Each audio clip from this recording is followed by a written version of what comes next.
تو تمسخر کی شدت سے اسلام جو ہے ممانعت کرتا ہے، روکتا ہے تمسخر سے.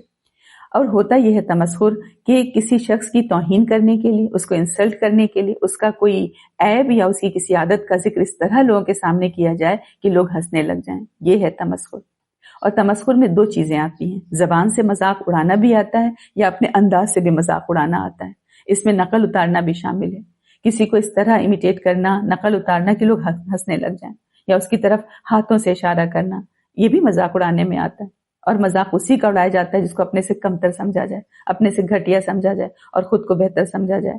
تو جن کے اندر خود پسندی ہوتی ہے وہی دوسروں کا تمسخر زیادہ کرتے ہیں، دوسروں کا مذاق زیادہ اڑاتے ہیں. جس کے اندر تقویٰ ہوگا، جس کے اندر عاجزی ہوگی، تو سوال ہی پیدا نہیں ہوتا کہ وہ کسی کا مذاق اڑائے. اور اب ہم دیکھیں کہ یہ چیز کیسے بنتی ہے، کیسے یہ ایک ہٹے کھٹے جوان عمر رسیدہ سب کے اندر یہ چیز آئی کیسے. سب سے زیادہ جو مذاق اڑانے والی عادت ہے وہ کس میں ہوتی ہے؟ بچوں میں. اور بچوں کو اس کا احساس نہیں ہوتا ہے نا، کیونکہ بچے کے اندر جو ہے وہ سینسیٹیوٹی نہیں ہوتی، وہ اتنے میچور نہیں ہوئے ہوتے، ان کا دماغ اتنا ڈیولپ نہیں ہوا ہوتا ہے کہ وہ اندازہ لگا سکے کہ میری کسی بات سے دوسرے کو تکلیف پہنچ رہی ہے. بچہ سیلف سینٹرڈ ہوتا ہے نا قدرتی طور پر. تو قصور نہیں ہے اس میں بچے کا، یہ بچے کا عیب نہیں ہے، یہ ذمہ داری ہے ماں باپ کی. شروع سے، بچپن سے یہ ماں باپ کی ذمہ داری. یہی چیز یہاں جو کمی اور چوک ہو جاتی ہے، پھر جو ہمارے سامنے ایک کھٹا ہم جو انسان مطلب اس طرح کے بن جاتے ہیں، تو وہ چلی آ رہی پیچھے سے جو تاریخ ہے سب کے، جو سب لوگ جو ماں باپ بنتے چلے آئے ہیں، بنتے جا رہے ہیں، یہ وہیں پر جا کے سیٹ ہو رہا ہے.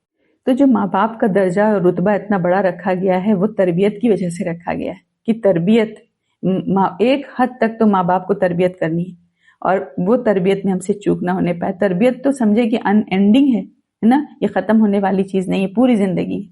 ماں باپ جو ہے ایک ایج تک تربیت کرتے ہیں، پھر شادی ہوتی ہے تو سمجھے ایک طرح سے ہینڈ اوور کر دیتے ہیں نا. تو یہ ہے، یہ ختم ہونے والی چیز نہیں ہے. اللہ تعالیٰ نے ماؤں کے نیچے جو ہے جنت کیوں رکھی ہے، ان کے قدموں کے نیچے کیوں جنت؟ اس لیے کہ وہ بہت محنت کرتی ہے بچے کے پیچھے، انسان بناتی ہے اس کو. اور یہ انسان بننا اور بنانا جو ہے آسان کام نہیں ہے. تو بچوں کے اندر جو بھی ڈیفیکٹس تو نہیں بول سکتے ہیں، جو بھی ابھی جو ڈیولپمنٹ کا جو پروسیس ہے اس پر نظر رکھنا جو ہے ایک ماں کا کام ہے. اور ڈیولپمنٹ جب ہوگا تو پہلے بچہ جو ہے سمجھے کچا ہوتا ہے، غلطیاں کرتا ہے، اس کو احساس نہیں ہوتا، تو ماں احساس دلائے گی. تو بچوں کے اندر یہ چیز پائی جاتی ہے، وہ اس چیز کو سمجھ نہیں پاتے کہ اگر وہ دوسرے جو بچے ہیں اس پر ہنس رہے ہیں یا کسی دوسرے بچے کا مذاق اڑا رہے ہیں تو اس سے اس دوسرے بچے کی نفسیات پر کتنا نیگیٹو اثر پڑ رہا ہے. یہ ان کا ایک طرح کا مشغلہ بنتا ہے. خاص طور پر جب جو اسکول وغیرہ میں بچے بہت زیادہ جو ہے وہ مطلب بلینگ کا کانسیپٹ ہے وہاں پر. کچھ بچے بلیز ہوتے ہیں جو بلی کرتے ہیں دوسروں کو، اور کچھ بچے ہوتے ہیں بیچارے جو بلیڈ ہو رہے ہوتے ہیں اسکول کے اندر. ایک ماں کے طور پر ذمہ داری ہے کہ عورت کی کہ وہ دیکھے کہ نہ میرا بچہ کسی کو بلی کرے اور نہ میرا بچہ خود جو ہے بلیڈ ہو. کوئی میرے بچے کو نہ بلی کرے، نہ میرا بچہ اسکول جو ہے دوسرے بچے جو اس کے اثر میں آئے. اسکول میں دیکھیے یہ سب چیزیں معمولی نہیں ہیں. کسی کا بستہ چھپا دیا، اب بستہ چھپا دیا، ایک بچہ بیچارہ جو کتابیں ڈھونڈ رہا ہے، کبھی کبھی اس کی آنکھ سے آنسو بھی گر رہا ہے نا، اور سب کھڑے ہنس رہے ہیں. یا یہ کہ کھیلنے میں ایک بچے کو الگ ہی کر دیا، سارے بچے ایک طرف کھیلنے لگے، اس کو اپنے ساتھی نہیں ملا رہے ہیں، اور وہ بیچارہ جو آؤٹ سائڈر فیل کر رہا ہے وہ کھڑا رو رہا ہے، پریشان ہو رہا ہے، سارے اس کو دیکھ کر ہنس رہے ہیں. تو یہ یا کسی بچے کا اگر رنگ کم ہے، کالا ہے، اس کا مذاق اڑائیں گے، اس کے رنگ کا مذاق اڑائیں گے. اس میں ماؤں کی بہت بڑی ذمہ داری آتی ہے کہ اپنے بچے کو دیکھیں. چھوٹے بچوں کو خاص طور پر جو کہ اپنا جو ہے مطلب کام خود سے نہیں کرتے ہیں، ان کی مائیں دیکھیں کہ بچہ میرا اسکول میں جا رہا ہے تو کس حال میں جا رہا ہے. ان کی کاپی کتاب پینسل وغیرہ مطلب چھوٹے پہ، بڑے ہو کے تو بچوں کی ذمہ داری بن جاتی ہے. وہ بھی ٹریننگ ماں کی ایک ایسی ٹریننگ دیں کہ وہ خود ذمہ دار بن جائیں. تو وہ دیکھیں کہ ایسی حال میں اپنے بچوں کو نہیں بھیجیں کہ ان بچوں کا وہاں پر مذاق بن جائے. وہ زندگی بھر کے لیے نقش ہو جاتا ہے. وہ ان کے وہ جو تمسخر ہو رہا ہے ان کا کوئی گندا یونیفارم میں ان کو نہ بھیجیں، بغیر بال کے نہ بھیجیں. اگر بچوں کو زکام ہے، نزلہ ہے، اگر آپ نیپکن نہیں دیں گے یا ٹیشو پیپر نہیں دیں گے تو بیچارہ کبھی آستین میں، کبھی دامن میں، کبھی ادھر ادھر پوچھے گا تو کتنا مذاق بنے گا اس کا. تو یہی چیز ہے کہ ہم دیکھتے تھے نا پہلے کچھ بچیاں کتنی صاف ستھری اسکول میں تکونا نیپکن جو ہے کر کے پن کر کے یونیفارم پہ سائڈ میں لگا رہتا تھا، تو پتہ چلتا تھا کتنے سلیقے کے ساتھ بھیجا گیا. اور کوئی ایسا لگتا تھا کہ بس سیدھے بستر سے اٹھ کر چلے آ رہے ہیں، نہ ناشتہ کیا. ان بیچاروں کے منہ میں بھی ناشتے کے بعد جو ہے اگر کیا بھی ہے تو کچھ دودھ کیا کوئی بھی چیز لگی ہوئی ہے، گندے سندے چلے آ گئے. موزہ کہیں ایک پیر کا بھاگ رہا ہے، کہیں دوسرے پیر کا کونا کہیں نکلا ہوا، جوتے میں پالش نہیں. تو یہ سب چیزیں ہیں. تو یہ اس بچے کا یہ کیا قصور ہے؟ ابھی تو وہ چھوٹا بچہ ہے. تو یہ محنت کی ضرورت ہے. خود بچائیں ہم اپنے بچے کو ان سب چیزوں سے. اور پھر اسی طرح سے ٹیچر اس بچے کو ڈانٹتی ہیں جب دھوپ میں کھڑا کر دیں گی. ایسے بچے کو نظر پڑتی ٹیچر کی ان کے اوپر، سب کے سامنے ڈانٹیں گی، ان کو بھی اتنی سمجھ نہیں. اور پھر بعد میں سب کی نظروں میں بچہ وہ گر بھی جاتا ہے، سب لوگ اس بچے کا مذاق اڑانے لگتے ہیں. تو یہاں ہمیں خود ویسے تو ماں ہم لوگوں کو دھیان دینے کی ضرورت ہے. تو یہی ہے کہ ہمیں فکر کرنے کی ضرورت ہے کہ ہم دیکھیں کہ ہمارا بچہ نہ مذاق اڑائے اور نہ مذاق اڑانے والوں میں شامل ہو. دنیا میں تو بلوئنگ جو ہے ایک پرابلم بن گیا ہے. میں کسی ایک بچے کی یہاں پر بات نہیں کر رہی ہوں کہ جیسے جاپان وغیرہ میں بچے تو خودکشی کرنے لگے ہیں اس لیے کہ ان کا مذاق اڑایا جاتا ہے. 7 سال کے بچے، 8 سال کے بچے اپنی ماں کے نام خط چھوڑ جاتے ہیں، ہے نا. اور کیا کہتے ہیں کہ خودکشی ہم کر رہے ہیں کیونکہ ہمیں جو اسکولوں میں بہت زیادہ بلی کیا جا رہا ہے، ہمارا مذاق بنایا جا رہا ہے. تو اس کے بارے میں بچوں کو احساس دلانے کی ضرورت ہے کہ یہ اچھا کام نہیں ہے. اور یہ کام ہم کب کریں گے؟ جب بچے اسکول سے آئیں، ہے نا. ان کے ساتھ ہم کوالٹی ٹائم اور کوانٹٹی ٹائم دونوں ہم دیں. جب ہم بچوں کے ساتھ بہت زیادہ وقت گزارتے ہیں تب جا کر کے ہم کو تھوڑا موڑا ان کے بارے میں پتہ چلتا ہے. تو ہمیں ان سے بہت سارا وقت اپنے بچے کے ساتھ گزارنا ہے. پھر ان کا ذہن کھلتا ہے ہمارے سامنے، پھر ان کے اندر، ان کے ذہن میں کیا کیا چیزیں ہیں جو کہ گردش کر رہی ہوتی، پھر ہمیں وہ بتاتے ہیں. تو ہم پوچھیں کہ آج اسکول میں کیا ہوا بیٹا، بچے یا جو بھی اس طرح سے بات کر کے ہم پوچھیں تو بتائے گا کہ فلاں بچے کا ایسا مذاق بنایا یا میں نے ایسا کیا. تو فوراً آپ الرٹ ہو جائیں اور ماحول اور اس کے حساب سے پورا مضمون سوچتے ہوئے بچے کو بہت اچھے انداز میں اللہ تعالیٰ کا خوف، اللہ تعالیٰ کا پیار اور وہی اصل زندگی کا مقصد، آخرت ٹارگٹ لیتے ہوئے اس کو بتائیں کہ یہ کتنی غلط چیز ہے، یہ اچھی چیز نہیں ہے، یہ اللہ تعالیٰ کو ناپسند ہے. یہ بچپن میں ہم ڈالنے کی کوشش کریں. اور بچے خاص طور پر شکل و صورت کا مذاق اڑاتے ہیں تو اپنے بچوں کو بتائیں کہ دیکھو شکل کس نے بنائی ہے. تو وہ کہیں گے اللہ تعالیٰ نے بنائی. پھر ہم کہیں کہ اگر آپ نے کسی کی شکل کا مذاق اڑایا تو کس کا مذاق اڑایا؟ تب ان کو بات سمجھ میں آئے گی کہ ہم نے تو اللہ تعالیٰ کا مذاق اڑایا. تو اس کے بارے میں ان کو بہت محتاط کرنے کی ضرورت ہے. تو ماں کا یہ فرض ہے کہ وہ بچوں کو اس برائی کا احساس دلائے اور اس کے لیے ضروری ہے کہ ماں باپ جو ہیں وہ خود بھی نمونہ بنے. بچہ جو دیکھے گا کہ میری امی جو ہے وہ کسی دوسرے کا مذاق نہیں اڑا رہی ہے نا، تو ہی وہ اس کو زیادہ اثر ہوگا، یہ تعلیم وہ زیادہ جذب کرے گا. اور جو سب سے بڑی سچائی ہے ہم عورتوں کی ہے ہم لوگوں کے اندر، انشاءاللہ اس کو رفتہ رفتہ کیا اس کو اسپیڈ کے ساتھ اب ٹھیک کرنے کی ضرورت ہے انشاءاللہ تعالی. کہ جب بھی کسی پارٹی سے یا کسی گیدرنگ سے واپس آتے ہیں تو جب تک اپنے دوستوں کو فون کر کے ہم بات نہ کر لیں، کسی کا مذاق نہ اڑا لیں، ہے نا، تب تک جو ہے چین نہیں آتا. تو بچے دیکھ رہے ہوتے ہیں، بچے سن رہے ہوتے ہیں، وہ تو اسپونج کی طرح سب جذب کر رہے ہوتے ہیں، امبائب کر لیتے ہیں سب کچھ، ہے نا اس کو. تو ہرگز ماں باپ کو کسی کا مذاق اڑاتے ہوئے بچے نہ دیکھنے پائیں. عبداللہ ابن مسعود رضی اللہ عنہ نے فرمایا کہ اگر میں کسی کتے کے ساتھ استہزاء کروں تو مجھے ڈر ہے کہ میں کہیں کتا نہ بنا دیا جاؤں. تو جانوروں کی نقل نہیں اتارنی، ان کے بارے میں ایسی بات ہے تو اللہ تعالیٰ کو انسانوں کے بارے میں یہ سب کیسے پسند ہوگا. تو بہت سختی ہے اس چیز پر کہ کسی کی جو ہے ہم بے عزتی کریں نقلیں اتار کر. اور ہم دیکھیں کہ یہ چیز تو نقلیں اتارنا وغیرہ ایک طرح سے سوشل اسکل بن گیا. اس کے بارے میں تو فرمایا کہ ہلاکت ہے اس شخص کے لیے جو باتیں کرتا ہے اور جھوٹ بولتا ہے تاکہ اس کے ذریعے سے لوگوں کو ہنسائے. اس کے لیے ہلاکت ہے، اس کے لیے ہلاکت ہے. تو اس طرح کے ہنسی مذاق منع ہے. نبی اکرم صلی اللہ علیہ وسلم نے فرمایا ایاکم وکثرۃ الضحک فانہ یمیت القلب ویذہب بنور الوجہ، کہ زیادہ ہنسنے سے پرہیز کرو کیونکہ وہ دل کو مردہ کر دیتا ہے اور چہرے کا نور ختم کر دیتا ہے. تو یہ تمسخر کیا ہے کہ ہم سوچیں کہ اس تمسخر نے کتنا فتنہ، کتنا فساد ہے جو دنیا میں پیدا کیا ہے. پچھلے دنوں ہم دیکھیں کہ نبی اکرم صلی اللہ علیہ وسلم کے تمسخر کے طور پر جو لوگوں نے نعوذ باللہ کارٹون بنائے تھے اپنی طرف سے تو وہ مذاق کر رہے تھے، کتنا فساد ہوا اس سے، کتنے لوگوں کے جذبات جو ہے مجروح ہوئے. یہ تو بیسک مورلٹی ہے، مورل ایتھکس ہیں. یہ تو ہم سمجھیں کہ سوشل ریسپانسبل بیہیویئر ہے انسان کا کہ انسان دوسروں کے عقائد کا مذاق نہ اڑائے، دوسروں کی محترم شخصیت کا مذاق نہ اڑائے. بالکل اسلام نے اس کو پسند نہیں کیا. اور ساتھ ہی ساتھ ہم اپنے گھروں میں دیکھیں، اپنی مجلسوں میں دیکھیں، شادی بیاہ کی مجلسوں میں دیکھیں کہ وہاں تو ہم سمجھتے ہیں کہ نہیں یہ تو ہم کو آزادی ہے. وہاں پہ تو باقاعدہ پلاننگ کے ساتھ مذاق اڑایا جاتا ہے. دوستیں اگر ایک گروپ بنا کے بیٹھ جاتی ہیں، دوسری اپنی جان پہچان والیوں کو دیکھ رہی ہوتی ہیں، یا بہنیں بیٹھ گئیں، بھابیاں نندیں وغیرہ، ایک گھر کے لوگ بھی بیٹھ کے گروپ بنا کر بیٹھ گئے، سامنے سے جو گزر رہا ہے ان کا کچھ نہ کچھ مذاق اڑایا جا رہا ہے، ان کے کپڑے پہ، ان کے میک اپ پہ، ہے نا. اس طرح کی چیزیں چلتی رہتی ہیں. اور مذاق کا ایک طریقہ یہ بھی ہوتا ہے کہ کسی کے سامنے بیٹھ کے، اب زبان تو نہیں کھولی جا سکتی، کوئی سن لے گا، ہے نا، تو کئی لوگ بیٹھے ہیں، اس میں سے کچھ لوگ مل کے جو مطلب ایک دوسرے کو دیکھا اور صرف آنکھوں سے اشارہ کر دیا اور ہلکے سے مسکرا دیا، تو یہ بھی مذاق ہے، یہ بھی مذاق ہے۔ اور پھر اس طرح بھی دیکھیں کہ کئی لوگ بیٹھے ہیں اور جب سب لوگ گفتگو کر رہے ہیں، بات کر رہے ہیں، اور کچھ لوگ جو ہے اپنے علاقے کے لوگ جہاں پر جمع ہو گئے ہیں، اس میں سے کچھ لوگوں کو جو ہے ان کے علاقے کی زبان نہیں آتی ہے، اب وہ آپس میں وہ لوگ اپنے علاقے کی زبان میں بات کرنے لگ جائیں گے، ہے نا؟ تو یہ بھی جو ہے ادب کے خلاف ہے، یہ بھی جہالت ہے، اور یہ تو مطلب ادب کے بھی خلاف ہے۔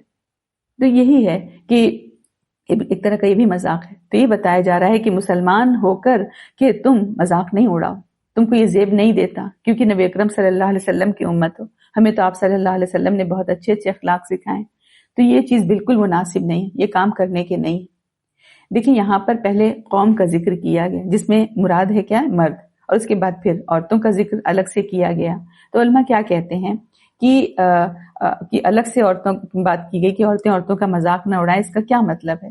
تو کہتے ہیں ہو سکتا ہے کہ اس کا مطلب یہ ہو کہ الگ کرنے کا ذکر یہ ہو کہ اسلام میں تو اس بات کا تصور نہیں ہے کہ بے تکلف محفلوں میں مرد عورتیں سب نامحرم جمع ہوں اور سب ایک دوسرے سے ہنسی ٹھٹھا کر رہے ہوں، اتنا فری ہوں، ایسا بے تکلف ہوں۔ تو اسلام کے اندر تو سیگریگیشن کا رواج ہے، عورتوں کی مجلس الگ ہوتی ہے، مردوں کی الگ ہوتی ہے، تو محفلیں ہی الگ الگ ہوتی ہیں۔ تو اس لحاظ سے ذکر کیا گیا کہ مرد اپنی مجلسوں میں یہ کام نہ کریں، عورتیں جو ہیں اپنی مجلسوں میں یہ کام نہ کریں۔ اور ویسے بھی عورتوں میں جو دیکھیں ہیں ٹینڈنسیز جو ہیں وہ زیادہ ہوتی ہیں ایک دوسرے کا مذاق اڑانے کی۔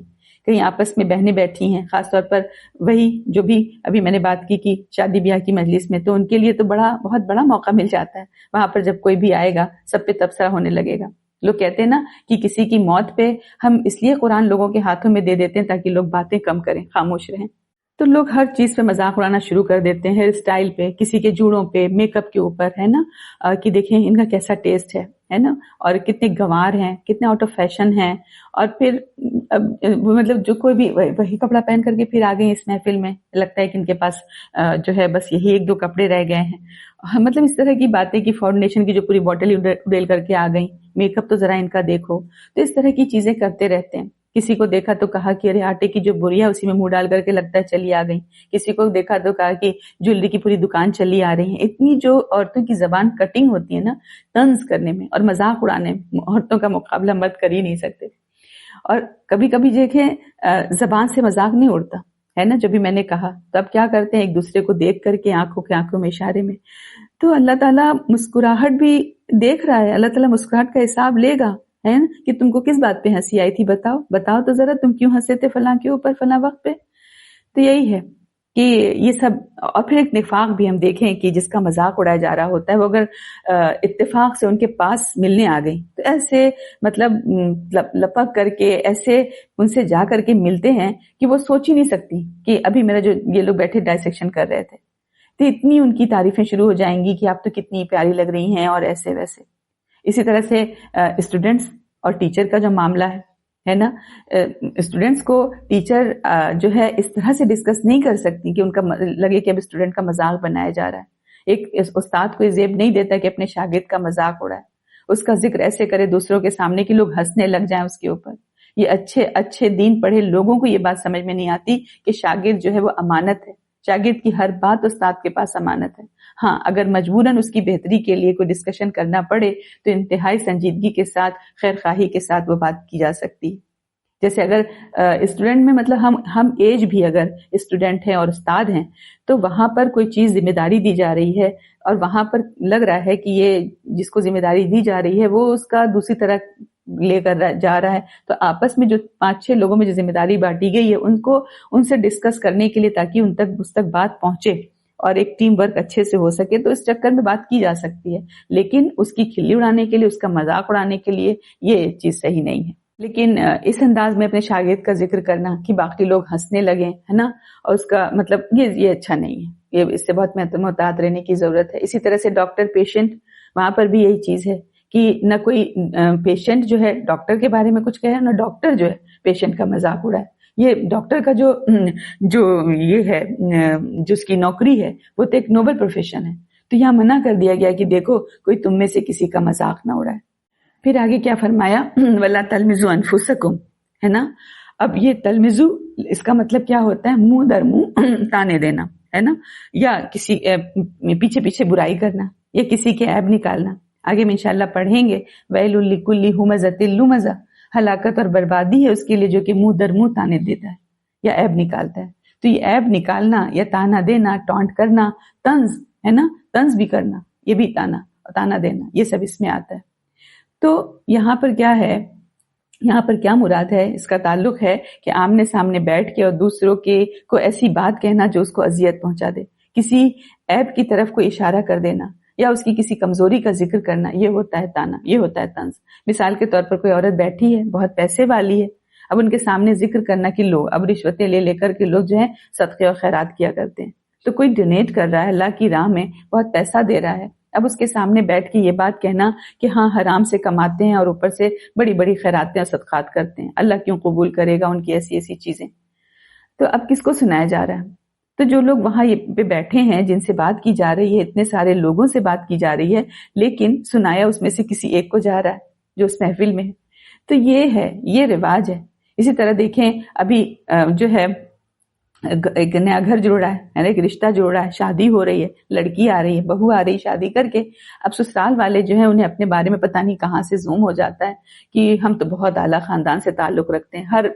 ہر گھر جو ہے اپنے اندر سے بما لدیہم فرحون کی, جو جس میں اتنا زیادہ اس میں مگن ہے, تو وہ کہ ہم نوابوں کے خاندان سے, ہم تو بہت امیر ہیں, ہم تو بہت پشتینی ہماری جائیداد ہے, ہم جاگیردار زمیندار, یعنی کیا کیا ساری خصوصیات بڑی جو ہیں وہ ہیں ان میں. اب وہ بہو جو آئی ہے اس کو باتیں سنائی جاتی ہیں بعض دفعہ, اور مطلب اس کو یہ باور کرانا ہوتا ہے کہ تم لوگ تو بہت گھٹیا خاندان کے ہو. اب ڈائریکٹ تو سیدھے سیدھے الفاظ میں نہیں کہہ سکتے, تو بات کریں گے, کہیں گے کہ لوگوں نے زندگی میں کبھی پیسہ دیکھا ہی نہیں. اب سنائے کس کو جا رہا ہے؟ بہو کو سنایا جا رہا ہے, وہ سب سمجھتی ہے. تو یہ آمنے سامنے بیٹھ کے طنز کرنا, تانے دینا, کسی مثال کے طور پر جیسے اگر ہم لیں اس کو کہ جیسے کوئی پیشے والا جیسے جوتے کا کاروبار کر رہا ہے, تو اس کو کہا جائے گا کہ یہ تو نائی, کیا بولتے ہیں اس کو, موچی, تو موچی ہیں یہ لوگ. تو اسی طرح کرنا, جیسے اگر طنز و تانا دے کر کے بات کرنا, تو یہ سب چیزیں اچھی بات نہیں ہے. یہ انداز اختیار کرنا یہ تو نہیں اچھا ہے. مطلب زہر میں جو ڈوبی ہوئی زبانیں ہوتی ہیں نا, پوائزن والی, وہ دلوں کو چیر دیتی ہیں. اور دوسرا دیکھیں کیا طریقہ ہوتا ہے کہ دوسروں کی تعریف اس انداز میں کرنا کسی کے سامنے کہ سامنے بیٹھا ہوا شخص اب صاف سمجھ جائے کہ مجھ پر چوٹ کی جا رہی ہے. تو دل جو ہے خون ہو جاتا ہے انسان کا, اور یہ صرف وہی کر سکتا ہے جو خود احساس کمتری میں مبتلا ہو, اپنے بارے میں جس کو گمان ہو کہ میں بہت اچھا ہوں. وہی جو ہوتا ہے وہ دوسروں کے عیب اس کے سامنے ذکر کر کے اس کو شرم دلائے گا, عیب کا اظہار کر کے اس کو آر دلائے گا. جیسے ایک شعر ہے نا کہ نہ تھی حال کی جب ہمیں اپنے خبر, رہے ڈھونڈتے اوروں کے عیب و ہنر, پڑی اپنی برائیوں پہ جو نظر, نگاہ میں کوئی برا نہ رہا. تو صحیح بات ہے کہ اگر اپنے آپ کو انسان اگر دیکھے نا, تو پھر اوروں کے عیب تو نظر ہی نہیں آئیں گے. جو وقت دوسروں کے عیب چننے میں خرچ کرتے ہیں, اگر وہ اپنے آپ کو سدھارنے میں لگا لیں تو کتنے اچھے ہو جائیں. ہم تو عورتیں جو ہم اپنے پڑوسی کے گھر پہ تبصرہ کرتے ہیں, ہے نا. اگر ہم عورتوں کے پڑوسیوں کے گھر پہ تبصرہ کرنے کے بجائے اپنے گھر کو صاف ستھرا کرنے میں ٹائم لگائیں تو زیادہ بہتر ہے, بجائے اس کے کہ اوروں کی شخصیت کے عیب ڈھونڈنے میں ہم لگے رہیں. کیوں نہ ہم اپنی شخصیت کو بہتر کر لیں. بہت کچھ ہے ہمیں اپنے آپ کو بہتر کرنے کے لیے, شروع سے اب اپنے آپ کی پلاننگ کر کے بہتر کرنے کی ضرورت ہے. نبی اکرم صلی اللہ علیہ وسلم نے فرمایا, خوشخبری ہے اس شخص کے لیے جس کو اس کے اپنے عیب نے اتنا مشغول کر لیا کہ اس کو لوگوں کے عیب کی نظر ہی کے بارے میں دکھے نہ, اس کو لوگوں کے عیب. مفہوم میں بتا رہی. تو ہم کہتے ہیں نا کہ کسی دوسرے کی آنکھ کا تنکا بھی نظر نہیں آتا, تنکا ہمیں نظر آ جاتا اور اپنے آنکھ کا شہتیر ہمیں نظر نہیں آتا. تو ہونا کیا ہے, کرنا کیا ہے کہ اگر انسان دوسروں میں کوئی عیب دیکھے تو اللہ کی پناہ مانگے کہ اللہ مجھ میں یہ عیب پیدا نہ ہونے پائے, ہے نا. مثال کے طور پر کہ دو لوگ ہیں, اب دونوں میں سے کسی ایک کے اوپر اگر کالک لگی ہوئی ہے تو دوسرا جو آٹومیٹکلی اپنا جلدی سے اپنے چہرے پہ سے کالک صاف کرنے کی کوشش کرنے لگ جاتا ہے نا. تو انسان اپنے آپ کو سدھار لے, اپنے آپ کو ٹھیک کر لے. لیکن کچھ لوگ ہوتے ہیں بس وہ دوسروں کے عیب جمع کرتے رہتے ہیں.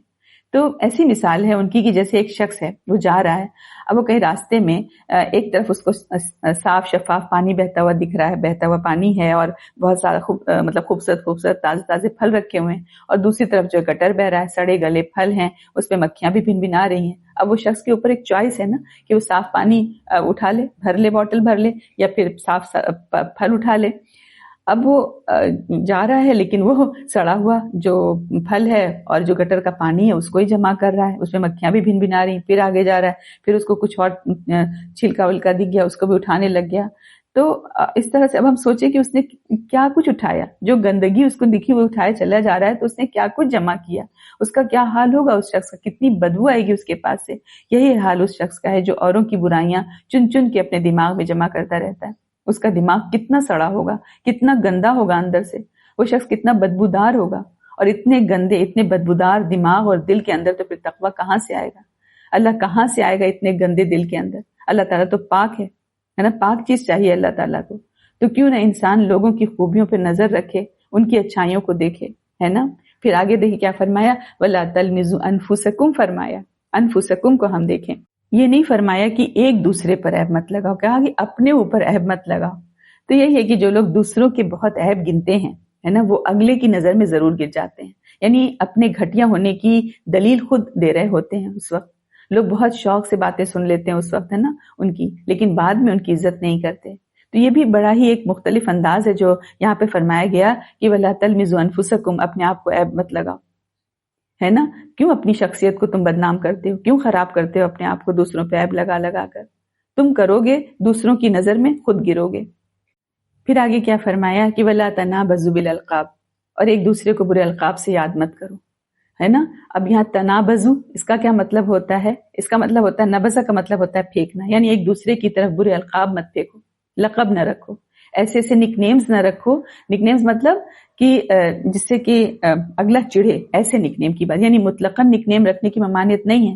ہم تو دیکھیں ہم لوگ تو رکھتے ہی ہیں ایسے ایسے نیم نا. کس چیز سے منع کیا جا رہا ہے، ایسا نام رکھنا جس سے اگلا چڑھنے لگے، اس کو اریٹیشن ہو، اس کو توہین محسوس ہو. مثال کے طور پر کوئی شخص اگر حبشی ہے، نگرو ہے، اس کو نگر کہنا اس کو بہت برا لگتا ہے. یا لوگ بعض ملکوں میں جیسے ہم لوگ رہتے ہیں، چائنیز دکھ گیا، ان کی جب بات کریں گے وہ چپٹی ناک والا، وہ بونا سا آدمی، مطلب اس طرح ہے نا کہ اس کی شکل پہ اس طرح مطلب طنز کرنا، اس طرح برا القاب رکھنا، برے لقب رکھنا کہ اللہ تعالیٰ نے اس کی شکل بنائی ہے تو اس طرح اس کے نام رکھنا، تو یہ سب اچھی چیز نہیں ہے. اب جب یہ برے نام رکھنے کی بات آ رہی ہے، برے القاب رکھنے کی بات آ رہی ہے، تو اسٹوڈینٹس اور ٹیچر کو ڈسکس نہ کیا جائے ہو ہی نہیں سکتا، ہے نا. مطلب اسٹوڈینٹس جو ہوتے ہیں مطلب انہوں نے ٹیچرز کے ایسے ایسے نام رکھے ہوئے ہوتے ہیں کہ مطلب ایسا لگتا ہے کہ ٹیچرز کے لیے تو جنت ہو گئی، ان کی اتنی برائیاں ہوئیں کہ آٹومیٹکلی ان کی جو ہے وہاں پہ ثواب مل رہا ہے ان کو. اتنے برے القاب ان ٹیچرز کے رکھے جاتے ہیں. ہٹلر رکھ دیا، کبھی کسی کو جو بگز بنی کہہ دیا، دانت بڑے ہے تو بڑے بڑے دانت والا، مطلب کچھ نہ کچھ اس طرح چل رہی ہیں جیسے بطخ کی چال، کچھ نہ کچھ ایسی ہر ٹیچر کے کچھ نہ کچھ لقب رکھے جاتے ہیں. تو یہی ہے کہ جو مرضی چاہا لقب رکھ دیا. تو اس طرح کا رویہ انسان کی ذہنی پستی کا انڈیکیٹر ہے کہ کتنی پست ذہنیت ہے، کتنی گھٹیا سوچ ہے. تو ہوتا کیا ہے کہ جو گریٹ مائنڈز ہوتے ہیں، جن کی ذہنی سطح بلند ہوتی ہے، وہ آئیڈیاز کے اوپر بات کرتے ہیں، خیالات پر بات کرتے ہیں کہ کیا کیا جائے، اس پہ ڈسکس کرتے ہیں. اور جو ایوریج مائنڈز ہوتے ہیں وہ ایونٹس کو ڈسکس کرتے ہیں. آج کیا ہوا، اچھا آج فلاں کی جگہ فلاں جگہ کیا ہوا تھا، فلاں جگہ گیا تھا، کیا پکایا تم نے، تمہارے گھر کون ہے. مطلب یہ باتیں کی جا سکتی ہیں لیکن صرف ان کی باتوں کا محور یہی ہو، یہ چیز نہیں ہونی چاہیے. تو جن کا اس طرح کا ڈسکشن ہو تو وہ تو بہت ہی چھوٹی ذہنیت کا ہوا نا. ہم کہتے ہی ہیں نا کہ اسمال مائنڈس ڈسکس پیپل، وہ لوگوں کی بات کرتے رہتے ہیں، وہ ایسا ہے، وہ ایسا ہے، وہ ایسا ہے. تو لہٰذا یہاں منع کیا گیا ہے کہ دیکھو تم ایک دوسرے کو برے القاب سے مت یاد کرو، برے برے نام ایسے مت رکھو کہ اگلا چڑ جائے سن کر کے. کسی سے ماضی میں کوئی گناہ ہوا اور بعد میں اس نے توبہ بھی کر لی ہو، لیکن اس کو اسی گناہ کے حوالے سے یاد کیا جاتا ہے. مثال کے طور پر کوئی کہہ کہ اچھا وہ فلاں فلاں فلاں کی بیٹی جس کا تو کسی سے افیئر تھا، تو کیا ہوا، ایسا ہوا تھا کبھی کہ 12-13 سال کی بچی تھی، 14 سال کی بچی تھی، نہیں سمجھتی، کچھ جذبات میں اس کا پاؤں پھسل گیا اور اسکینڈل ہو گیا، چھوٹا موٹا بن گیا، تو اس نے تو توبہ کر لی، وہ وقت تو گزر گیا. اب وہ 20-25 سال کی ہو گئی، 30 سال کی ہو گئی، شادی شدہ ہے، بچوں کی ماں بن گئی ہے. اب جب بھی بات کرنا اس کا ماضی یاد کرنا کہ ہاں ہاں ہاں وہ فلاں جس کا فلاں سے افیئر تھا. تو یہ کتنا گھٹیا طریقہ ہے، کتنی گھٹیا سوچ ہے، کتنی چھوٹی ذہنیت ہے. اور پھر دوسرا اسی طرح سے کہ کوئی شراب پیتا تھا، اس نے معافی مانگ لی، توبہ کر لی، اب نہیں پیتا، لیکن جب بھی اس کا ذکر آئے گا تو یہی اچھا وہ فلاں جو پہلے ڈرنک کیا کرتا تھا، شراب پیتا تھا، اور اس کا پیکر ٹائپ کا نام دے دینا. تو ایک ایپ کے ذریعے سے کسی کو یاد رکھنا یہ چیز بالکل مناسب نہیں. ہم دیکھیں حدیث میں جو ایک مضمون ہے جس کا مفہوم ہے کتنا سخت ہے کہ جو شخص کسی مسلمان کو ایسے گناہ پر آر دلائے جس چیز سے اس نے توبہ کر لی ہو تو اللہ نے اپنے ذمے لے لیا ہے کہ اس کو اسی گناہ میں مبتلا کر کے دنیا اور آخرت میں رسوا کرے گا۔ تو لوگوں کے چھپے عیبوں کے پیچھے ہم نہ پڑیں۔ دیکھیں کہ جو اس طرح سے عیب چنتا ہے دوسروں کے تو ہم سوچیں کہ اس کی اپنی زندگی کیا ہوگی، وہ خود کیسی شخصیت کا مالک ہوگا۔ اچھا تو نہیں ہو سکتا، بے شک وہ اچھا نہیں ہو سکتا۔ تو یہی فرمایا کہ وَلَا تَنَابَزُوا بِالْأَلْقَابِ، ایک دوسرے کو برے القاب سے مت یاد کیا کرو۔ پھر آگے کیا فرمایا، بِئْسَ الْاسْمُ الْفُسُوقُ بَعْدَ الْإِيمَانِ، ہے نا کہ ایک دوسرے کو برے القاب سے مت پکارو، ایمان لانے کے بعد فسق کا نام پیدا کرنا بہت بری بات ہے۔ وَمَن لَّمْ يَتُبْ فَأُولَٰئِكَ هُمُ الظَّالِمُونَ، جو لوگ اس روش سے باز نہ آئیں وہی تو ظالم لوگ ہیں۔ کہ یہاں دیکھیں کیا کہا گیا کہ بِئْسَ الْاسْمُ الْفُسُوقُ بَعْدَ الْإِيمَانِ، ایمان کے بعد تو برائی کا کام بھی بہت برا ہے۔ جیسے ہم کہتے ہیں نا کہ فلاں چیز کے تو نام سے بھی بہت گھن آتی ہے، تو جو چیز جس کا نام لینا برا ہے وہ چیز خود کتنی بری ہوگی۔ ایمان کی لذت جس کو حاصل ہو جائے، ایمان کی حلاوت جس کو حاصل ہو جائے، اس شخص کو تو کبھی ایسی باتوں میں مزہ آ نہیں سکتا کہ وہ طنز کرے یا تانا دے یا عیب چنے کسی کے پیٹھ پیچھے۔ ان چیزوں کے پیچھے دیکھیں ایک بوجھ بھی ہے۔ اگر انسان ہونے کے ناطے زبان کبھی پھسل ہی جائے تو طبیعت پر ایک بوجھ سا رہتا ہے۔ کیوں رہتا ہے؟ کیونکہ یہ فطرت کے خلاف ہے۔ اور جس نے یہ کام شروع کیا، جس نے تانوں پر زبان کھولی، طنز پہ زبان کھولی، تمسخر اڑایا اور اس طرح سے کوئی برا لقب رکھا، تو یہ سمجھے کہ اس نے محبت کی جڑ پر کلہاڑا مار دیا۔ کبھی بھی محبت اب پیدا نہیں ہو سکتی دو لوگوں کے اندر۔ اگر کسی کو تانا دینے کی یا طنز کرنے کی عادت ہے تو لوگوں کی زندگی بھی بہت تلخ کرتے ہیں، اپنی آخرت بھی برباد کرتے ہیں۔ اور بعض لوگوں کا طریقہ دیکھیں کہ وہ پیٹھ پیچھے تو برائیاں کرتے ہیں، مذاق اڑاتے ہیں، سامنے بہت میٹھے بنتے ہیں، بہت اچھے بنتے ہیں۔ اکثر لوگ کہتے ہیں کہ وہ آپ کے سامنے آپ سے کتنے اچھے سے بات کر رہے تھے، جیسے ہی آپ ہٹی تو آپ کی تو برائیاں شروع کر دی۔ تو کتنی اذیت، کتنی تکلیف ہوتی ہے نا پھر ایسے انسان سے ملنے میں کہ پتہ نہیں وہ دو رخا انسان کیسا ہے۔ نبی اکرم صلی اللہ علیہ وسلم نے فرمایا کہ من کان ذا وجہین فی الدنیا کان لہ یوم القیامۃ لسانان من النار، کہ جو دنیا میں دو چہروں والا ہوگا، قیامت کے دن اس کو آگ کی 2 زبانیں دی جائیں گی۔ تو 2 چہروں والا کیا، کیسا؟ ایک کے پاس جاتا ہے تو تعریفیں، دوسرے کے پاس جاتا ہے تو مختلف انداز میں، اور آپ کے سامنے ہی آپ کے لیے بھی 2 چہرہ اس کا ہے۔ تو فرمایا کہ جو دنیا میں 2 چہروں والا ہوگا، قیامت کے دن اس کو آگ کی 2 زبانیں دی جائیں گی۔ کیوں؟ جو آپ کے سامنے ہوتا ہے تو بڑا میٹھا، بہت پیارا، بہت اچھا، بہت تعریفیں، پیٹھ پیچھے ہی ہوتا ہے تو مذاق یا غیبت۔ تو یہ بھی کوئی مصلحت کا یا ڈپلومیسی کا تقاضا نہیں ہے، انتہائی ناپسندیدہ چیز ہے۔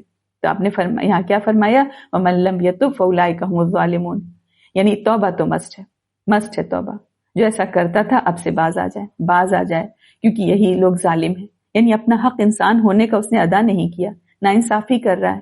یہاں فرمایا نا کہ یا ایھا الذین آمنوا، یا ایھا الذین آمنوا کہہ کر کہا جا رہا ہے نا، یعنی ایمان کا حق بھی نہیں ادا کر رہا ہے، مومن ہونے کا حق بھی ادا نہیں کر رہا ہے۔ تو فرمایا تائب ہو جاؤ، رجوع کر لو، لوٹ جاؤ، رک جاؤ، باز آ جاؤ۔ انشاءاللہ آج ہم لوگ بس ایک ہی آیت کو بطور ریکیپ لیتے ہیں کیونکہ وقت بہت ہو گیا۔ اب چلتے ہیں انشاءاللہ تعالیٰ آج کے جز کی طرف۔ سورت زاریات کنٹینیو ہو رہی ہے۔ دیکھتے ہیں آیت نمبر 31 سے 45۔ ابراہیم نے کہا، اچھا تو تمہارا مقصد کیا ہے اے بھیجے ہوئے فرشتوں؟ انہوں نے کہا، بلا شبہ ہم ایک مجرم قوم کی طرف بھیجے گئے ہیں تاکہ ہم ان پر مٹی کے پتھر کنکر برسائیں جو آپ کے رب کے ہاں سے حد سے گزر جانے والوں کے لیے نامزد ہو چکے ہیں۔ پھر وہاں جو بھی مومن تھے ہم نے انہیں نکال لیا، اور ہم نے وہاں مسلمانوں کا صرف ایک ہی گھرانہ پایا، اور ہم نے وہاں ان لوگوں کے لیے ایک نشانی چھوڑی جو دردناک عذاب سے خوف کھاتے ہیں۔ اور موسیٰ کے قصے میں عظیم نشانی ہے، جب ہم نے اسے فرعون کی طرف ایک کھلے معجزے کے ساتھ بھیجا تو اس نے اپنی قوت کے بل پر حق سے منہ موڑا اور کہا موسیٰ جادوگر یا دیوانہ ہے۔ پھر ہم نے اسے اور اس کے لشکروں کو پکڑا اور انہیں سمندر میں پھینک دیا جبکہ وہ قابل ملامت کام کرتا تھا۔ اور عاد کے قصے میں نشانی ہے، جب ہم نے ان پر بے خیر و برکت ہوا بھیجی، وہ جس چیز پر سے بھی گزرتی اسے گلی سڑی ہڈی کی مانند ریزہ ریزہ کر ڈالتی تھی۔ اور سمود کے قصے میں نشانی ہے، جب ان سے کہا گیا تم ایک وقت یعنی 3 دن تک فائدہ اٹھاؤ، پھر انہوں نے اپنے رب کے حکم سے سرکشی کی تو انہیں کڑک نے آ پکڑا جبکہ وہ دیکھ رہے تھے، پھر نہ تو ان میں اٹھنے کی سکت تھی اور نہ وہ بدلہ ہی لینے والے تھے۔ کل ہم نے سورت زاریات کی آیت نمبر 30 تک پڑھا تھا الحمدللہ، جہاں ابراہیم علیہ السلام کے مہمان فرشتوں کا ذکر آیا تھا، اور یہ بتایا جا رہا تھا کہ اللہ کی قدرت کے سامنے ناممکن بھی ممکن ہو جاتا ہے۔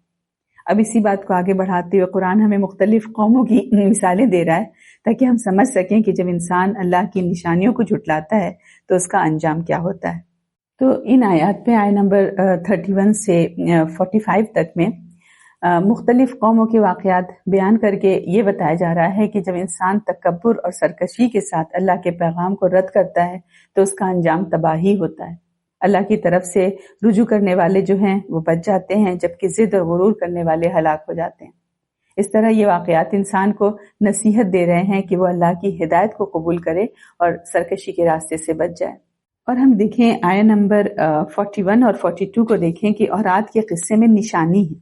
جب ہم نے ان پر بے خیر و برکت ہوا بھیجی، وہ جس چیز سے بھی گزرتی اسے گلی سڑی ہڈی کی مانند ریزہ ریزہ کر ڈالتی۔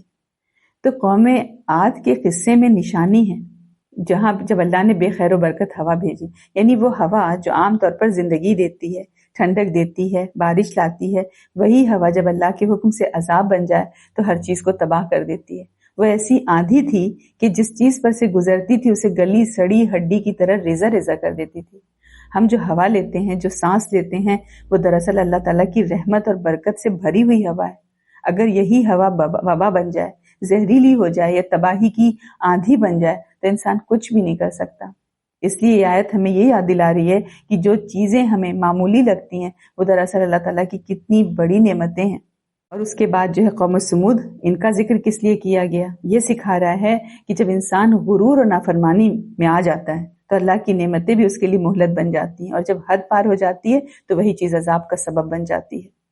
آگے ہے آیت نمبر 46 سے 60، اور ان سے پہلے ہم نے قوم نوح کو ہلاک کیا، بلا شبہ وہ لوگ فاسق تھے، اور ہم نے آسمان کو اپنے ہاتھوں سے بنایا، اور بلا شبہ ہم بہت وسعت والے ہیں، اور ہم نے زمین کو بچھایا تو ہم کیا ہی خوب بچھانے والے ہیں، اور ہم نے ہر جاندار چیز سے جوڑے پیدا کیے تاکہ تم نصیحت پکڑو، لہذا تم اللہ کی طرف دوڑو، بلا شبہ میں تمہیں اس سے کھلا ڈرانے والا ہوں، اور تم اللہ کے ساتھ کسی اور کو معبود نہ بناؤ، بلا شبہ میں تمہیں اس سے کھلا ڈرانے والا ہوں۔ اسی طرح جو لوگ ان سے پہلے گزرے، ان کے پاس جو بھی رسول آیا تو انہوں نے بس یہی کہا کہ یہ جادوگر ہے یا دیوانہ۔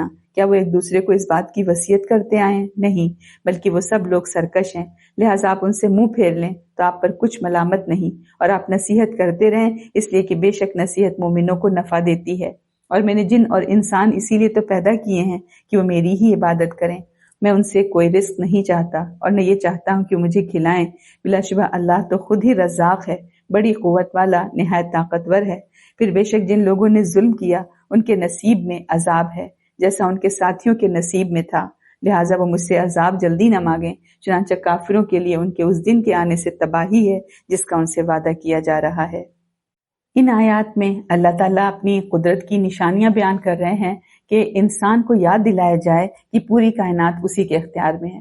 پھر انسان کی تخلیق کا اصل مقصد واضح کیا کہ انسان اور جن کو اللہ کی عبادت اور بندگی کے لیے پیدا کیا گیا ہے، اور آخر میں دیکھیں تنبیہ کی گئی ہے کہ جو لوگ اس حقیقت کو نظر انداز کرتے ہیں اور آخرت کو جھٹلاتے ہیں انہیں اپنے اعمال کے انجام کا سامنا کرنا ہوگا۔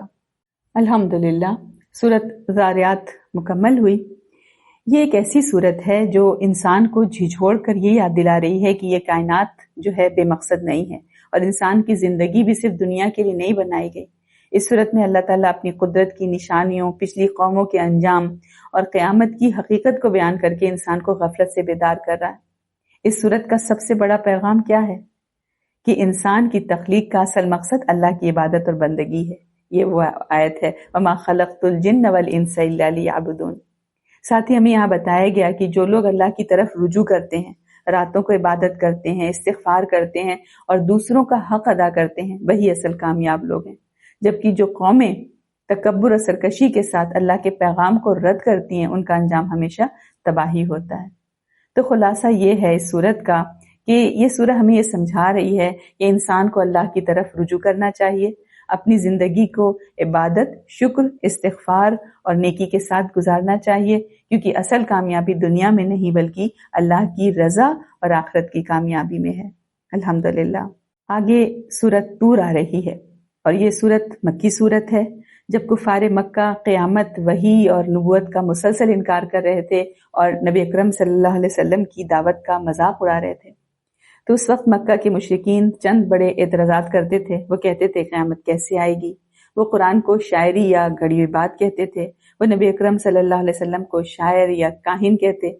تو اسی پس منظر میں یہ صورت نازل ہوئی تاکہ انہیں بتایا جائے کہ اللہ کا عذاب اور قیامت یقینی حقیقت ہے، اور جو حق کو جھٹلاتے ہیں وہ ایک دن اپنے انجام کو پہنچیں گے۔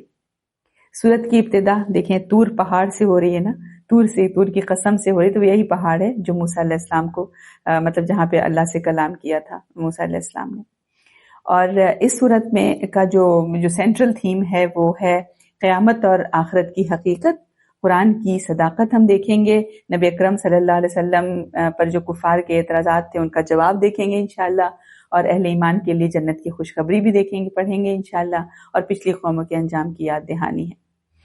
اور ابھی دیکھیں جو سورت زاریات ہم نے پڑھی اس میں کیا تھا کہ انسان کی تخلیق کا مقصد ہے نا کہ عبادت، یہ بتایا کہ وما خلقت الجن والانس الا لیعبدون، کہ اس لیے پیدا کیا گیا انسان، اور پچھلی قوموں کے انجام بتائے گئے تھے۔ اب یہاں انشاءاللہ سورت طور میں ہم دیکھیں گے کہ اسی انکار کا آخرت میں انجام اور قیامت کی سختی یہ دیکھیں گے۔ تو یہی ہے کہ سورت زاریات میں عبادت کا مقصد بتایا گیا تھا، اب انکار کرنے والوں کے انجام کی سخت تنبیہ بیان ہو رہی ہے۔ دیکھتے ہیں آیہ نمبر 1 سے 10۔ قسم ہے طور پہاڑ کی، اور قسم ہے کتاب کی جو لکھی ہوئی ہے کھلے کاغذ میں، بیت معمور کی قسم، اور اونچی چھت کی قسم، اور بھڑکائے ہوئے سمندر کی قسم، بے شک آپ کے رب کا عذاب ضرور واقع ہونے والا ہے، اسے کوئی روکنے والا نہیں، وہ واقع ہوگا جس دن آسمان تیز تیز حرکت کرنے لگے گا اور پہاڑ چلنے لگ جائیں گے۔ یہاں اللہ تعالیٰ مختلف عظیم نشانیوں کی قسم کھا کر یہ اعلان کر رہے ہیں کہ قیامت اور اللہ کا عذاب تو یقینی ہے، یقینی حقیقت ہے، انسان چاہے اسے مانے یا نہ مانے، ایک دن پوری کائنات کا نظام جو ہے بدل جائے گا، اور ہر انسان کو اپنے اعمال کا حساب دینا ہوگا۔ یہ آیات انسان کو غفلت سے جگا رہی ہیں کہ دنیا کی مضبوط چیزیں، آسمان اور پہاڑ بھی ایک دن بدل جائیں گے، اس لیے اصل تیاری آخرت کے لیے ہونی چاہیے۔ آگے ہے آیہ نمبر 11 سے 20۔ چنانچہ اس دن جھٹلانے والوں کے لیے تباہی ہے جو تکذیب حق کے مشغلے میں کھیل رہے ہیں، جس دن انہیں نہایت سختی سے دھکے دے دے کر جہنم کی آگ کی طرف ڈھکیلا جائے گا، کہا جائے گا یہی ہے وہ آگ جسے تم جھٹلایا کرتے تھے، کیا پھر یہ جادو ہے یا تم دیکھتے ہی نہیں؟ تم اس دوزخ میں داخل ہو جاؤ، اب تم صبر کرو یا صبر نہ کرو تمہارے لیے برابر ہے، تمہیں بس اسی کی سزا دی جائے گی جو تم عمل کیا کرتے تھے۔ بلا شبہ متقین باغات اور نعمتوں میں ہوں گے، درا حال ہے کہ وہ ان چیزوں سے لطف اٹھا رہے ہوں گے جو ان کے رب نے انہیں دیں، اور ان کے رب نے انہیں جہنم کے عذاب سے بچا لیا۔ انہیں کہا جائے گا خوب مزے سے کھاؤ اور پیو ان اعمال کے بدلے میں جو تم کیا کرتے تھے، جبکہ وہ باہم برابر بچھے تختوں پر تکیے لگائے ہوں گے، اور انہیں غزال چشم حوروں سے بیاہ دیں گے۔ ان آیات میں دو دیکھیں مختلف انجام واضح کیے جا رہے ہیں نا، کہ ایک طرف وہ لوگ ہیں جو دنیا میں حق کا مذاق اڑاتے اور آخرت کو جھٹلا رہے تھے، ان کے لیے سخت انجام دیکھا ہم نے، دوسری طرف وہ لوگ ہیں جو اللہ سے ڈرتے اور نیکی کی زندگی گزارتے ہیں، ان کے لیے جنت کی دائمی نعمتیں بیان ہو رہی ہیں۔ تو یہ آیات انسان کو یاد دلا رہی ہیں کہ زندگی کا راستہ آج ہی منتخب ہونا ہے، اور اس کا انجام آخرت میں سامنے آئے گا۔ آگے ہے آیہ نمبر 21 سے 30۔ اور جو لوگ ایمان لائے اور ان کی اولاد نے بھی ایمان کے ساتھ ان کی پیروی کی، تو ہم ان کی اولاد کو جنت میں ان سے ملا دیں گے، اور ہم ان کے عمل میں سے کچھ بھی کم نہیں کریں گے، ہر شخص اس کے عوض جو اس نے کمایا گروی ہے، اور وہ جو چاہیں گے ان میں سے ہم انہیں لذیذ پھل و گوشت وافر دیں گے، وہاں وہ شراب کے چھلکتے جام ایک دوسرے سے چھپٹ رہے ہوں گے، اس میں نہ بےہودہ گوئی ہوگی اور نہ گناہ کا کام، اور ان کی خدمت کے لیے ان کے آس پاس نوعمر لڑکے پھر رہے ہوں گے، ایسے حسین جیسے وہ چھپا کر رکھے گئے موتی ہوں۔ اور وہ اہل جنت ایک دوسرے کی طرف متوجہ ہو کر باہم حال پوچھیں گے، وہ کہیں گے بلا شبہ ہم اس سے پہلے اپنے حلال میں اللہ سے ڈرا کرتے تھے، پھر اللہ نے ہم پر احسان کیا اور اس نے ہمیں جھلسا دینے والی لو کے عذاب سے بچا لیا۔ بلا شبہ ہم پہلے ہی اس اللہ کو پکارا کرتے تھے، بے شک وہی خوب احسان کرنے والا نہایت رحم کرنے والا ہے۔ تو اے نبی آپ نصیحت کرتے رہیں کہ آپ اپنے رب کے فضل سے نہ تو کاہن ہیں نہ تو دیوانے ہیں۔ کیا وہ کافر کہتے ہیں کہ یہ نبی شاعر ہے اور ہم اس کے بارے میں حوادث زمانہ یعنی موت کا انتظار کر رہے ہیں؟ دیکھیں یہاں پر اہل ایمان کی خوشی اور شکر کا منظر ہے کہ کیا کہا گیا کہ جنت میں پہنچ کر وہ یاد کریں گے کہ دنیا میں وہ اللہ سے ڈرتے تھے اور اسی خوف اور ایمان نے انہیں نجات دے دی۔ ساتھ ہی کفار کے اس اعتراض کا بھی جواب دیا جا رہا ہے کہ وہ نبی اکرم صلی اللہ علیہ وسلم کو شاعر یا کاہن کہتے تھے، حالانکہ آپ اللہ کے سچے رسول ہیں۔ تو یہ آیت کیا بتا رہی ہے کہ اللہ کا خوف، دعا اور ایمان انسان کو آخرت کی کامیابی تک پہنچاتے ہیں۔ آگے ہے نمبر 31 سے 43۔ کہہ دیجئے تم انتظار کرو، میں بھی تمہارے ساتھ انتظار کرنے والوں میں سے ہوں۔ کیا ان کی عقلیں انہیں یہ سبق دیتی ہیں یا پھر وہ لوگ ہی سرکش ہیں؟ کیا وہ کہتے ہیں کہ اس نے خود ہی یہ قرآن گھڑا ہے؟ بلکہ وہ ایمان نہیں لاتے۔ پھر انہیں چاہیے کہ اس قرآن جیسی ایک بات لے کر آئیں اگر وہ سچے ہیں۔ کیا وہ بغیر کسی خالق کے پیدا کیے گئے ہیں یا وہی خود اپنے خالق ہیں؟ کیا انہوں نے آسمانوں اور زمین کو پیدا کیا؟ بلکہ وہ یقین نہیں رکھتے۔ کیا ان کے پاس آپ کے رب کے خزانے ہیں یا وہ ان کے داروغے ہیں؟ کیا ان کے لیے کوئی سیڑھی ہے کہ اس پر چڑھ کر آسمان کی باتیں سن لیتے ہیں؟ پھر چاہیے کہ سننے والا کوئی واضح دلیل لے آئے۔ کیا اس اللہ کے لیے بیٹیاں ہیں اور تمہارے لیے بیٹے؟ کیا آپ ان سے کوئی اجر مانگتے ہیں کہ وہ اس کے تاوان سے بوجھ تلے دب گئے ہیں؟ یا ان کے پاس علم غیب ہے تو وہ لکھتے ہیں؟ کیا وہ کسی فریب کا ارادہ کرتے ہیں؟ تو جن لوگوں نے کفر کیا وہی فریب خوردہ ہیں۔ کیا ان کے لیے اللہ کے سوا اور کوئی معبود ہے؟ اللہ پاک ہے اس سے جو وہ شریک ٹھہراتے ہیں۔ ان آیات میں اللہ تعالیٰ کفار کے مختلف اعتراضات اور بہانوں کا جواب دے رہے ہیں اور انسان کو سوچنے پر مجبور کیا جا رہا ہے کہ اگر اللہ ہی خالق نہیں تو پھر یہ کائنات کس نے بنائی۔ اس طرح قرآن جو ہے انسان کو عقل اور غور و فکر کے ذریعے توحید اور حقیقت تک پہنچنے کی دعوت دے رہا ہے۔ آگے ہے آیت نمبر 44 سے 49، اور اگر وہ آسمان سے گرتا ہوا کوئی ٹکڑا بھی دیکھیں تو وہ کہیں گے یہ تہ بتہ بادل ہے، لہٰذا اے نبی آپ انہیں ان کے حال پر چھوڑ دیجئے یہاں تک کہ وہ اپنے اس دن سے ملیں جس میں وہ بے ہوش کیے جائیں گے۔ اس دن انہیں ان کا فریب کچھ فائدہ نہیں دے گا اور نہ ان کی مدد کی جائے گی، اور بلا شبہ جن لوگوں نے ظلم کیا ان کے لیے اس عذاب کے علاوہ دنیا میں بھی ایک عذاب ہے، لیکن ان میں سے اکثر نہیں جانتے۔ اور اے نبی اپنے رب کا حکم آنے تک صبر کیجئے، بلا شبہ آپ ہماری آنکھوں کے سامنے ہیں، اور جب آپ کھڑے ہوں تو اپنے رب کی حمد کے ساتھ تسبیح کیجئے، اور کچھ حصہ رات میں بھی بس آپ اس کی تسبیح کیجئے اور ستارے غروب ہونے کے بعد بھی۔ ان آیات میں بتایا جا رہا ہے کہ بعض لوگ اتنے ضدی ہوتے ہیں، اپنی ضد میں اتنے ہوتے ہیں، آگے ہوتے ہیں کہ واضح نشانی بھی دیکھ لیں تو ماننے کے لیے تیار نہیں ہوتے۔ اس لیے نبی اکرم صلی اللہ علیہ وسلم کو اب کہا جا رہا ہے کہ آپ صبر اور اللہ کی عبادت اور تسبیح پر قائم رہیے، ہے نا؟ تو یہی مطلب ہے کہ حق کا راستہ جو ہے صبر، اللہ پر بھروسہ اور مسلسل عبادت سے مضبوط ہوتا ہے۔ الحمدللہ سورۃ طور بھی مکمل ہوئی الحمدللہ۔ اس سورۃ طور میں کیا ہے کہ اللہ تعالیٰ یہ بات یاد دلائی جا رہی ہے کہ اللہ تعالیٰ کا وعدہ اور قیامت جو ہے بالکل سچی حقیقت ہے۔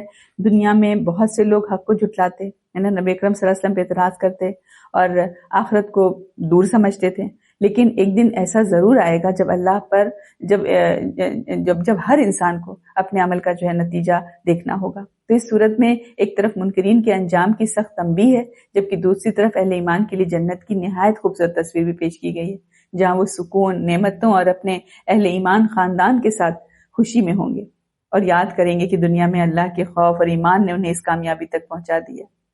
تو یہی ہے سورۃ طور کا خلاصہ، یہ ہے کہ یہ سورہ یہ سکھا رہی ہے کہ انسان کو دنیا کے اعتراضات اور فتنوں سے متاثر ہونے کے بجائے ایمان، صبر، اللہ کی یاد اور آخرت کی تیاری کے ساتھ زندگی گزارنی ہے، کیونکہ اصل کامیابی اللہ کی رضا اور آخرت کی نجات میں ہے۔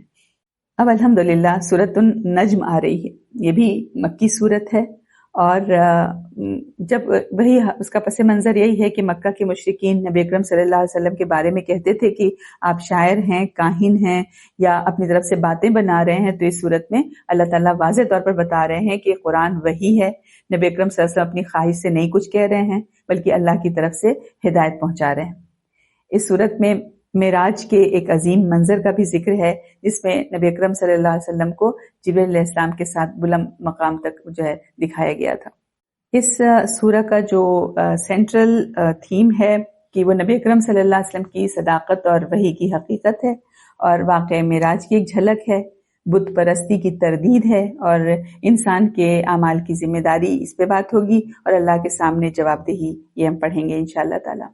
ابھی جو ہم سورۃ طور پڑھ رہے تھے اس میں دیکھیں کیا تھا کہ منکرین کو قیامت اور عذاب کی تنبیہ تھی، اور سورۃ النجم میں انشاءاللہ ہم نبی اکرم صلی اللہ علیہ وسلم کی نبوت اور وحی کی سچائی کو دیکھیں گے۔ اور یعنی وہاں پہ تھا پچھلی سورت میں جو تھا سورت اس میں طور میں ہے نا کہ انکار کا انجام بتایا گیا تھا، اب اس سورت میں نبی اکرم صلی اللہ علیہ وسلم اور وحی کی سچائی۔ تو دیکھتے ہیں انشاءاللہ تعالی آیت نمبر 1 سے 10۔ نجم کا مطلب ہوتا ہے ستارہ، تو قسم ہے ستارے کی، تو قسم ہے ستارے کی جب وہ گرتا ہے تمہارا ساتھی نہیں بہکا اور نہ وہ بھٹکا ہے، اور وہ اپنی خواہش سے نہیں بولتا، وہ وہی ہی تو ہے جو اس کی طرف بھیجی جاتی ہے۔ اسے مضبوط قوتوں والے جبریل نے سکھایا جو نہایت طاقتور ہے، سو اپنی اصلی صورت میں سیدھا کھڑا ہو گیا جبکہ وہ آسمان کے بلند کنارے پر تھا۔ پھر وہ قریب ہوا اور اتر آیا تو وہ 2 کمانوں جتنا بلکہ اس سے بھی قریب تر ہو گیا۔ پھر اس نے اللہ کے بندے کو وحی پہنچائی جو وحی پہنچائی۔ ان آیات میں اللہ تعالیٰ واضح کر رہے ہیں کہ نبی اکرم صلی اللہ علیہ وسلم کی دعوت انسانی سوچ یا خواہش نہیں بلکہ خالص اللہ تعالیٰ کی وحی ہے۔ یہ آیات نبی اکرم صلی اللہ علیہ وسلم کی سچائی اور قرآن کی حقانیت کو ثابت کر رہی ہیں اور انسان کو یہ بتا رہی ہیں کہ ہدایت اللہ کی طرف سے آئی ایک سچی وحی ہے۔ یہ ہم دیکھیں آیت نمبر 1 سے 10 کو دیکھیں کہ 3 مرحلوں میں اللہ تعالیٰ بات سمجھا رہے ہیں۔ نبی اکرم صلی اللہ علیہ وسلم کی صداقت اور وحی لانے والے فرشتے کی عظمت اور وحی پہنچنے کا حقیقی منظر ہے نا۔ دیکھیں یہاں پر جبریل علیہ السلام کی جو ہے صفات تفصیل سے بیان کی جا رہی ہیں۔ آیت کا مفہوم دیکھیں اس طرح ہے کہ جو یہ فرمایا کہ تمہارے ساتھی محمد صلی اللہ علیہ وسلم نہ بھٹکے ہیں نہ گمراہ ہوئے ہیں اور وہ اپنی خواہش سے نہیں بولتے، یہ تو صرف وہی ہے جو ان کی طرف کی جاتی ہے۔ تو یہاں مکہ کے لوگوں کو جواب دیا جا رہا ہے جو کہتے تھے کہ قرآن نبی اکرم صلی اللہ علیہ وسلم خود بنا رہے ہیں۔ تو اللہ نے پہلے ہی واضح کر دیا کہ نبی اکرم صلی اللہ علیہ وسلم گمراہ نہیں ہیں، وہ اپنی خواہش سے بات نہیں کر رہے، قرآن وہی ہے۔ پھر آگے کیا ہے کہ انہیں سکھایا ہے ایک شدید قوتوں والے نے، شدید القوہ، جو بڑی مضبوط ساخت والا ہے، ذو مرۃ، پھر وہ سیدھا کھڑا ہوا جبکہ وہ بلند افق پر تھا۔ تو یہاں پر جبریل علیہ السلام کی صفات بیان کی جا رہی ہیں، شدید القوہ یعنی بہت طاقت والا، یعنی جبریل علیہ السلام غیر معمولی قوت والے فرشتے ہیں۔ احادیث میں آتا ہے کہ انہوں نے قوم لوط کی بستیوں کو الٹ دیا تو اپنے اصل روپ میں آسمان و زمین کے افق کو بھر دیا۔ اس سے مقصد یہ بتانا ہے کہ وحی لانے والا کمزور یا کوئی معمولی مخلوق نہیں ہے۔ پھر ذو مرۃ، انتہائی مضبوط اور کامل، اس کا مطلب ہے کہ جسمانی طور پر طاقتور، ذہنی اور روحانی طور پر بھی کامل اور انتہائی قابل اعتماد، یعنی جو پیغام لاتا ہے وہ کامل امانت دار اور مضبوط ہے۔ بالافق الاعلی، یعنی نبی اکرم صلی اللہ علیہ وسلم نے جبریل السلام کو آسمان کے بلند افق پر دیکھا، تو یہ وہ منظر ہے جب نبی اکرم صلی اللہ علیہ وسلم نے انہیں ان کی اصل صورت میں دیکھا۔ پھر آیت نمبر 8 سے 9 میں کہ پھر وہ قریب ہوئے اور زیادہ قریب ہوئے، یہاں تک کہ وہ 2 کمانوں کے فاصلوں کے برابر یا اس سے بھی کم رہ گئے۔ تو یہ اس لمحے کی سمجھے تصویر کھینچی جا رہی ہے کہ نبی اکرم صلی اللہ علیہ وسلم ہے اور جبریل علیہ السلام وحی دینے کے لیے اب آ رہے ہیں، اور جو قاب قوسین ہے تو یہ عربی محاورہ یعنی انتہائی قریب کے لیے بیان ہو رہا تھا۔ تو یہی ہے کہ آگے پھر کیا فرمایا کہ پھر اس نے اللہ کے بندے کی طرف وہ وحی پہنچا دی جو پہنچانی تھی، یعنی جبریل علیہ السلام نے اللہ کا پیغام جوں کا توں پہنچا دیا، اس میں نہ کوئی کمی ہے نہ کوئی تبدیلی۔ تو یہی ہے کہ اس پیغام کے اس کے پیچھے جو ہے 3 بڑے مقاصد ہیں کہ وحی کی صداقت ثابت کرنا، کہ اللہ تعالیٰ یہ بتا رہے ہیں کہ پیغام لانے والا انتہائی طاقتور، انتہائی قابل اعتماد، براہ راست آسمان سے آنے والا ہے، تو یہ کوئی انسانی تخیل نہیں ہے۔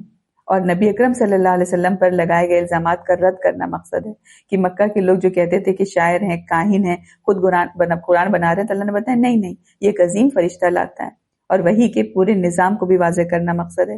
یہاں وحی کا پورا سلسلہ دکھایا جا رہا ہے کہ اللہ تعالیٰ سے جبریل علیہ السلام اور جبریل علیہ السلام سے نبی اکرم صلی اللہ علیہ وسلم۔ اس سے قرآن کی جو الہی جو اصل ہے، جو ڈیوائن جو اوریجن ہے، واضح ہو جا رہا ہے۔ تو یہی ہے خلاصہ کہ جبریل علیہ السلام کی صفات اس لیے بیان کی گئیں تاکہ لوگوں کو یہ سمجھایا جائے کہ قرآن کوئی انسانی کلام نہیں، اسے ایک عظیم اور قابل اعتماد فرشتہ لاتا ہے، اور نبی اکرم صلی اللہ علیہ وسلم اسے جوں کا توں پہنچاتے ہیں۔ یعنی ہم سمجھیں کہ یہ وحی کے پورے نظام کی اوتھینٹسٹی کو ثابت کرنے والی آیات ہیں۔ آگے ہے نمبر 11 سے 25۔ اس رسول نے جو کچھ دیکھا اس کے دل نے اس کے متعلق جھوٹ نہیں بولا، یا پھر تم اس چیز پر اس نبی سے جھگڑتے ہو جو دیکھتا ہے؟ اور یقیناً اس رسول نے اس جبریل کو ایک بار اور بھی دیکھا، سدرۃ المنتہا کے قریب، اس کے نزدیک ہی جنت الماوا ہے۔ اس وقت سدرہ پر چھا رہا تھا جو کچھ چھا رہا تھا، نگاہ نہ تو بہکی اور نہ حد سے بڑھی۔ یقیناً اس رسول نے اپنے رب کی بعض بڑی بڑی نشانیاں دیکھی، تو مجھے لات اور عزا کی خبر دو، اور تیسری دیوی منات کی جو گھٹیا ہے، کیا تمہارے لیے بیٹے ہیں اور اللہ کے لیے بیٹیاں؟ یہ تو پھر بڑی ہی بے انصافی کی تقسیم ہے۔ یہ تو محض چند نام ہی ہیں جو تم نے اور تمہارے باپ دادوں نے رکھ لیے ہیں، اللہ نے ان کی کوئی سند نازل نہیں کی۔ وہ لوگ تو گمان ہی کی پیروی کرتے ہیں، اور اس چیز کی جو ان کے دل چاہتے ہیں، حالانکہ ان کے رب کی طرف سے ان کے پاس یقیناً ہدایت آ چکی ہے۔ کیا انسان کے لیے ہر چیز میسر ہے جو وہ تمنا کرے؟ بس اللہ ہی کے لیے ہے آخرت اور دنیا۔ ان آیات میں معراج کے جو عظیم مناظر کا ذکر ہے، جہاں نبی اکرم صلی اللہ علیہ وسلم نے اللہ تعالیٰ کی بڑی نشانیاں دیکھی، اس کے بعد مشرکین کی جو ہے بت پرستی اور غلط عقائد کو رد کیا جا رہا ہے، اور بتایا جا رہا ہے کہ انسان کی خواہشات حقیقت نہیں بن جاتی، اصل اختیار صرف اللہ تعالیٰ کے پاس ہے۔ یعنی سبق یہ ہے کہ ہدایت وہی ہے جو اللہ کی طرف سے ہے، اور انسان کو اپنی خواہشات کے بجائے اللہ کی سچائی قبول کرنا چاہیے۔ تو آیا 11 سے 18 تک معراج کا جو منظر ہے، تو یہ آیات جو ہے اس واقعے کی طرف اشارہ کر رہی ہیں جو اسراء اور معراج کے دوران پیش آیا تھا۔ تو اللہ تعالیٰ فرماتے ہیں کہ دل نے اس کو جھٹلایا نہیں جو اس نے دیکھا، یعنی جو کچھ بھی نبی اکرم صلی اللہ علیہ وسلم دیکھا وہ کوئی خواب یا وہم نہیں تھا، بلکہ حقیقی مشاہدہ تھا۔ پھر کیا فرمایا؟ کیا تم ان سے جھگڑتے ہو اس چیز پر جو انہوں نے دیکھی؟ یعنی مشرکین مکہ کو کہا جا رہا ہے کہ تم اس مشاہدے کو کیوں جھٹلاتے ہو؟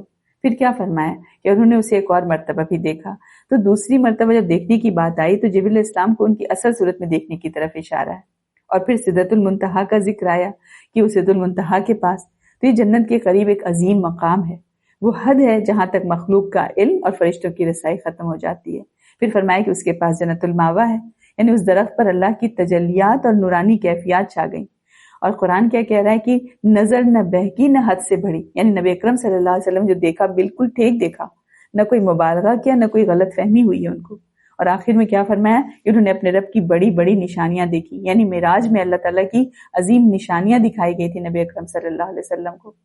پھر اس کے بعد جو ہے 19 آیت سے جو ہے خطاب دیکھیں ایک دم سے مڑ جا رہا ہے اور مشرکین کی طرف ہو جا رہا ہے خطاب۔ اللہ تعالیٰ کہتے ہیں کیا تم نے دیکھا لات، عزا اور منات کو، یہ 3 بڑے بت تھے، ہے نا، جنہیں عرب جو ہے بہت مقدس سمجھتے تھے، اور مشرکین کہتے تھے کہ اللہ کی بیٹیاں ہیں، یہ ہماری سفارش کریں گی۔ تو اللہ نے ان کی سوچ پر سوال اٹھایا کہ کیا تمہارے لیے بیٹے اور اللہ کے لیے بیٹیاں ہیں؟ یعنی جس چیز کو تم خود ناپسند کرتے ہو اللہ کی طرف کیوں منسوب کرتے ہو؟ تو پھر فرمایا یہی کہ یہ سب صرف نام ہے جو تم نے رکھ لیے ہیں، ان کے پیچھے کوئی حقیقی دلیل نہیں ہے۔ پھر اس کے بعد آیا 24 25 میں کیا ہے کہ کیا انسان کو وہی مل جائے گا جو وہ چاہے گا، یعنی صرف خواہش سے حقیقت نہیں بدلتی، یعنی آخرت اور دنیا دونوں اللہ ہی کے اختیار میں ہیں۔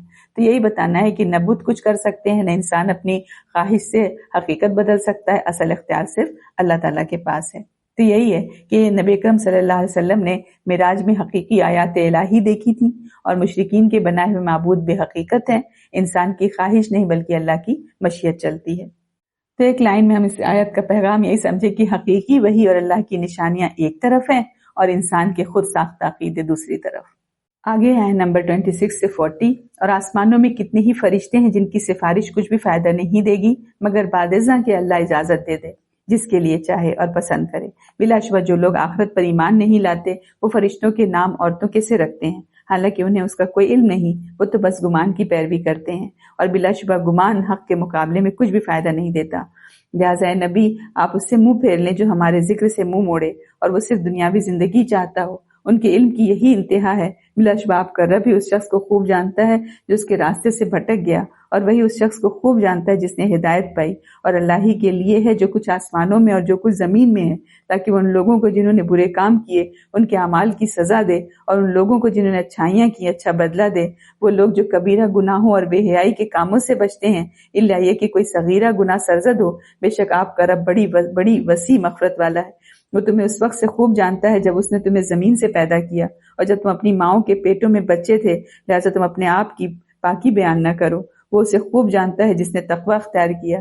پھر آپ نے اسے دیکھا جس نے حق سے منہ موڑا اور اس نے قلیل مال دیا اور پھر دینا بند کر دیا۔ کیا اس کے پاس علم غیب ہے کہ وہ سب کچھ دیکھ رہا ہے؟ کیا اس سے ان باتوں کی خبر نہیں دی گئی؟ کیا اسے ان باتوں کی خبر نہیں دی گئی جو موسیٰ کے صحیفوں میں ہے اور ابراہیم کے صحیفوں میں، جو وفادار تھا؟ یہ کہ کوئی بوجھ اٹھانے والا کسی دوسرے کا بوجھ نہیں اٹھائے گا، اور یہ کہ انسان کے لیے بس وہی کچھ ہے جس کی اس نے صحیح کی، اور بلا شبہ اس کی صحیح جلد دیکھی جائے گی۔ ان آیات میں واضح کیا جا رہا ہے کہ ہدایت گمان یا خواہشات سے نہیں بلکہ اللہ کی رہنمائی سے ملتی ہے۔ ہر انسان اپنے اعمال کا خود ذمہ دار ہے، اور آخرت میں اسے اپنی کوشش کا نتیجہ ملے گا۔ انسان کی کامیابی نسب یا دعووں سے نہیں بلکہ اس کی نیت، کوشش اور عمل سے ہوتی ہے، طے ہو جاتی ہے۔ یعنی قرآن ہمیں یہاں زندگی کا ایک بہت بڑا اصول سکھا رہا ہے کہ انسان اکثر یہ سمجھتا ہے کہ شاید وہ دوسروں کے سہارے کامیاب ہو جائے گا، یا کسی کی نسبت، کسی خاندان یا کسی سفارش سے نجات مل جائے گی، لیکن اللہ تعالیٰ ایک ایسا اصول بتا رہے ہیں جو پوری دنیا کا، پوری زندگی کا رخ بدل دے رہا ہے۔ کوئی بوجھ اٹھانے والا دوسرے کا بوجھ نہیں اٹھائے گا، اور انسان کے لیے وہی ہے جس کی اس نے کوشش کی، اور اس کی کوشش جلد دیکھی جائے گی، پھر اسے پورا پورا بدلہ دیا جائے گا۔ تو یہ آیات کیا بتا رہی ہیں کہ قیامت کے دن اصل چیز ہماری کوشش ہوگی، نہ کسی کا نام کام آئے گا، نہ اسٹیٹس کام آئے گا، نہ کسی کا مقام، نہ کسی کی نسبت۔ اصل سرمایہ صرف یہ ہوگا کہ ہم نے اللہ کے لیے کیا کیا۔ انسان کی زندگی کا ہر لمحہ دراصل ایک بیج ہے، جو آج بویا جائے گا وہی کل آخرت میں درخت بن کر سامنے آئے گا۔ تو اللہ تعالیٰ ہمارے چھوٹے چھوٹے اعمال کو بھی ضائع نہیں کرے گا۔ وہ بیج اگر ہم نے لگا دیے تو ایک بڑے درخت کی شکل میں وہاں موجود رہے گا۔ جیسے ہے نا، یہ ہمیں محنت کرنی ہے، ہمیں عمل کرنا ہے، عمل سے زندگی بنتی ہے، جنت بھی جہنم بھی۔ یہ خاکی اپنی فطرت میں نہ نوری ہے نہ ناری ہے، یعنی انسان کی اصل پہچان اس کے اعمال سے۔ اس لیے دیکھیں، زندگی کا اصل سوال یہ نہیں ہے کہ ہم نے کتنا وقت گزارا، اصل سوال یہ ہے کہ ہم نے کتنا کیا، ہم نے کتنی کوشش کی، کیونکہ قیامت کے دن اللہ تعالیٰ کیا دیکھیں گے کہ وَأَن لِلْإِنسَانِ إِلَّا مَا سَعَىٰ، انسان کے لیے وہی ہے جس کی اس نے کوشش کی ہے نا۔ تو ہمیں عزم کرنا ہے، ہمیں کوشش کرتے رہنا ہے، ہم نیکی کا قدم ضرور اٹھائیں، ہر دن ایک نئی نیکی کے لیے ہم تیار ہیں۔ تو یہی ہے کہ یہ آیت ہمیں ایک بہت بڑی حقیقت بتا رہی ہے کہ زندگی خواہشوں سے نہیں بدلتی، زندگی کوششوں سے بدلتی ہے۔ جو شخص اللہ کے لیے قدم اٹھاتا ہے، اللہ تعالیٰ اس کے لیے رحمت کے دروازے کھول دیتا ہے۔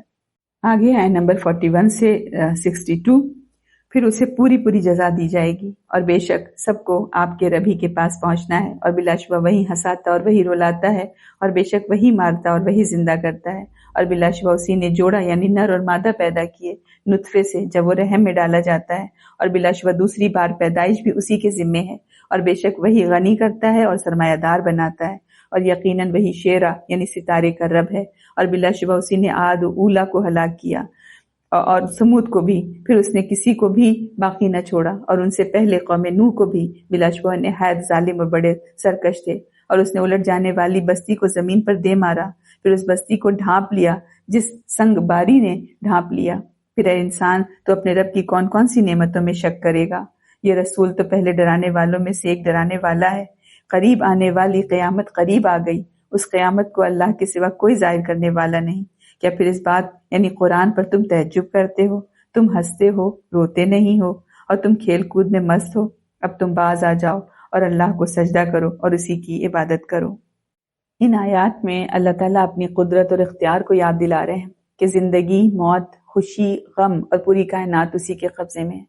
پچھلی قوموں کی تباہی کی مثال دے کر انسان کو خبردار کیا گیا ہے کہ قیامت یقینی ہے، اور اللہ کے سامنے جواب دہی سے کوئی بچ نہیں سکتا۔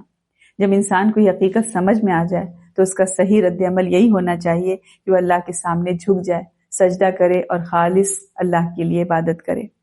ایک روز نبی اکرم صلی اللہ علیہ وسلم مسجد حرام میں تھے، تشریف لائے ہوئے تھے، اور اس وقت کعبہ کے آس پاس قریش کے بہت سارے لوگ بھی جمع تھے، ان میں ان کے سردار اور بڑے بڑے لوگ تھے۔ تو سورۃ نجم کی ابھی تازہ جو آیات نازل ہو چکی تھیں، تو آپ نے ان کے درمیان اچانک کھڑے ہو کر اس کی تلاوت شروع کر دی۔ ایسا نفیس کلام انہوں نے کبھی سنا نہیں تھا۔ اب جو اچانک ان کے کانوں سے ٹکرایا تو ان کو بے خود کر گیا۔ وہ بالکل ہوش و حواس کھو کر، خاموش ہو کر، بالکل مبہوت ہو کر، نہ روکنے نہ ٹوکنے، کسی بھی انداز سے چپ چاپ ہو کر اس کو سنتے رہے۔ بلکہ جب اس صورت کے آخر میں جب ڈانٹ ڈپٹ والی آیتیں آئیں تو ان کے دلوں پر کبھی بھی طاری ہونے لگی، ان کو اپنے ہوش جو اڑتے ہوئے محسوس ہونے لگے۔ یہی نبی اکرم صلی اللہ علیہ وسلم نے یہ آیت کی فَاسْجُدُوا لِلَّهِ وَاعْبُدُوا کہہ کر سجدہ کیا تو سارے کے سارے آپ کے ساتھ سجدہ ریز ہو گئے، ہے نا۔ کسی کو اس حکم ربانی سے سرتابی کا یارہ نہ رہا۔ امام بخاری رحمۃ اللہ علیہ نے ابن مسعود رضی اللہ عنہ کی روایت نقل کی ہے کہ وہ کہتے ہیں کہ نبی اکرم صلی اللہ علیہ وسلم نے سورۃ نجم پڑھی، پھر سجدہ کیا تو قوم کا کوئی فرد نہ بچا جس نے سجدہ نہ کیا۔ ایک آدمی نے ایک مٹھی کنکری یا مٹی لی اور اسے اپنے چہرے کے اوپر تک لے گیا اور کہا میرے لیے کافی ہے۔ بعد میں نے دیکھا کہ وہ حالت کفر میں مارا گیا، یہ امیہ بن خلف تھا جو بدر کے روز مارا گیا۔ الحمدللہ سورۃ نجم مکمل ہوئی، اور سورۃ نجم کا جو بنیادی پیغام ہے وہ یہی ہے کہ نبی اکرم صلی اللہ علیہ وسلم کی دعوت اور قرآن اللہ تعالیٰ کی سچی وحی ہے، یہ انسانی خیال یا خواہش نہیں ہے۔ اس صورت میں یہ بھی ہے کہ نبی اکرم صلی اللہ علیہ وسلم جو کچھ بیان کرتے وہ اللہ کی طرف سے نازل کردہ ہدایت ہے، اور معراج کے عظیم مشاہدات بھی اسی کی سچائی اور گواہی دے رہے ہیں۔ اس کے ساتھ دیکھیں بت پرستی اور جھوٹے عقائد کو رد کیا گیا اور بتایا گیا کہ انسان کو گمان اور خواہشات کے بجائے اللہ کی ہدایت کو قبول کرنا چاہیے۔ مزید یہ کہ ہر انسان اپنے عمل کا خود ذمہ دار ہے، اور کیا فرمایا وَأَن لَيْسَ لِلْإِنسَانِ إِلَّا مَا سَعَىٰ، یعنی انسان کو وہی ملتا ہے جس کی اس نے کوشش کی ہوتی ہے، جس کی وہ کوشش کرتا ہے۔ تو خلاصہ یہی ہے کہ سورۃ النجم جو ہے انسان کو یاد دلا رہی ہے کہ اللہ ہی زندگی، موت اور پوری کائنات کا مالک ہے، اس لیے انسان کو غور اور فکر ہے نا وہ کرنا ہے، اور کسی طرح کی غفلت اور غرور میں مبتلا نہیں ہونا ہے۔ غفلت کو چھوڑ کر اللہ کی طرف رجوع کرنا ہے، اور آخرکار اس کا صحیح رد عمل یہی ہونا چاہیے کہ وہ اللہ کے سامنے جھک جائے اور خالص اللہ کی عبادت کرے۔ اب سورۃ القمر آ رہی ہے، یہ بھی مکی سورت ہے۔ جب کفار مکہ مسلسل قیامت اور نبوت کا انکار کر رہے تھے تو تاریخی پس منظر یہی ہے کہ سورت کے آغاز میں چاند کے شق ہونے کا جو ہے آئے گا، واقعہ آئے گا، اور کفار مکہ نے نبی اکرم صلی اللہ علیہ وسلم سے نشانی مانگی تو اللہ تعالیٰ نے چاند کو 2 حصوں میں دکھایا، مگر اس واضح معجزے کے باوجود انہوں نے اسے جادو کہہ کر انکار کر دیا۔ تو اسی پس منظر میں اس صورت میں یہ بتایا گیا کہ پچھلی قوموں نے بھی اپنے رسولوں کو جھٹلایا تھا اور آخرکار عذاب کا وہ شکار ہوئے تھے۔ تو اس سورہ میں ہم دیکھیں گے انشاءاللہ تعالی شق القمر کا واقعہ جو ہوگا معجزہ، اور قیامت کے قریب ہونے کی جو ہے تنبیہ آئے گی، اور پچھلی قوموں یعنی نوح علیہ السلام، عاد، سمود اور قوم لوط جو ہیں ان کے واقعات آئیں گے، اور قرآن کی نصیحت اور عبرت بھی ہم دیکھیں گے۔ ابھی دیکھیں سورۃ النجم میں کیا دیکھ رہے تھے ہم کہ نبی اکرم صلی اللہ علیہ وسلم کی نبوت اور وحی کی سچائی، اور اس سورہ میں انشاءاللہ ہم دیکھیں گے کہ اس سچائی کو جھٹلانے والوں کے انجام کی مثالیں ہی آ جائیں گی۔ یعنی نبی اکرم صلی اللہ علیہ وسلم اور وحی کی صداقت بیان ہوئی وہاں پر سورۃ النجم میں، اب انکار کرنے والی قوموں کی عبرتناک تاریخ بیان ہو رہی ہے۔ دیکھتے ہیں آیت نمبر 1 سے 10۔ بسم اللہ الرحمن الرحیم۔ قیامت قریب آ گئی اور چاند پھٹ گیا، اور اگر وہ مشرک کوئی معجزہ دیکھیں تو منہ موڑتے اور کہتے ہیں کہ یہ جادو تو ہمیشہ سے چلا آتا ہے، اور انہوں نے اسے جھٹلایا اور اپنی خواہشوں کی پیروی کی، اور ہر کام کا وقت مقرر ہے، اور یقیناً ان کے پاس وہ خبریں آ چکی ہیں جن میں تنبیہ اور نصیحت ہے۔ کمال کو پہنچی ہوئی حکمت پھر محض ڈراوے فائدہ نہیں دیتے، لہٰذا اے نبی ان سے منہ موڑ لیجئے۔ یاد کریں جس دن بلانے والا نہایت ہولناک چیز کی طرف بلائے گا، ان کی نگاہیں جھکی ہوں گی، وہ قبروں سے یوں نکلیں گے جیسے وہ منتشر ٹڈی دل ہوں، جبکہ وہ بلانے والے کی طرف دوڑ رہے ہوں گے۔ کافر کہیں گے یہ دن نہایت سخت ہے، ان سے پہلے قوم نوح نے جھٹلایا تھا، چنانچہ انہوں نے ہمارے بندے کی تکذیب کی اور کہا یہ تو دیوانہ ہے، اور اس کو جھڑک دیا گیا۔ تب اس نے اپنے رب کو پکارا کہ بے شک میں بے بس ہوں، اب تو ہی انتقام لے لے۔ تو ان آیات میں کیا بتایا جا رہا ہے کہ انسان کبھی کبھی واضح معجزات دیکھنے کے باوجود بھی ضد اور خواہشات کی وجہ سے حق کو قبول نہیں کرتا۔ اسی لیے اللہ تعالیٰ پچھلی قوموں کے واقعات یاد دلا رہے ہیں تاکہ لوگ سمجھ جائیں کہ رسولوں کو جھٹلانے کا انجام ہمیشہ تباہی رہا ہے۔ یعنی سبق یہی ہے کہ ہدایت کو پہچاننے کے بعد اسے قبول کرنا ضروری ہے، ورنہ ضد اور انکار انسان کو تباہی کی طرف لے جاتے ہیں۔ آگے آئے نمبر 11 سے 25۔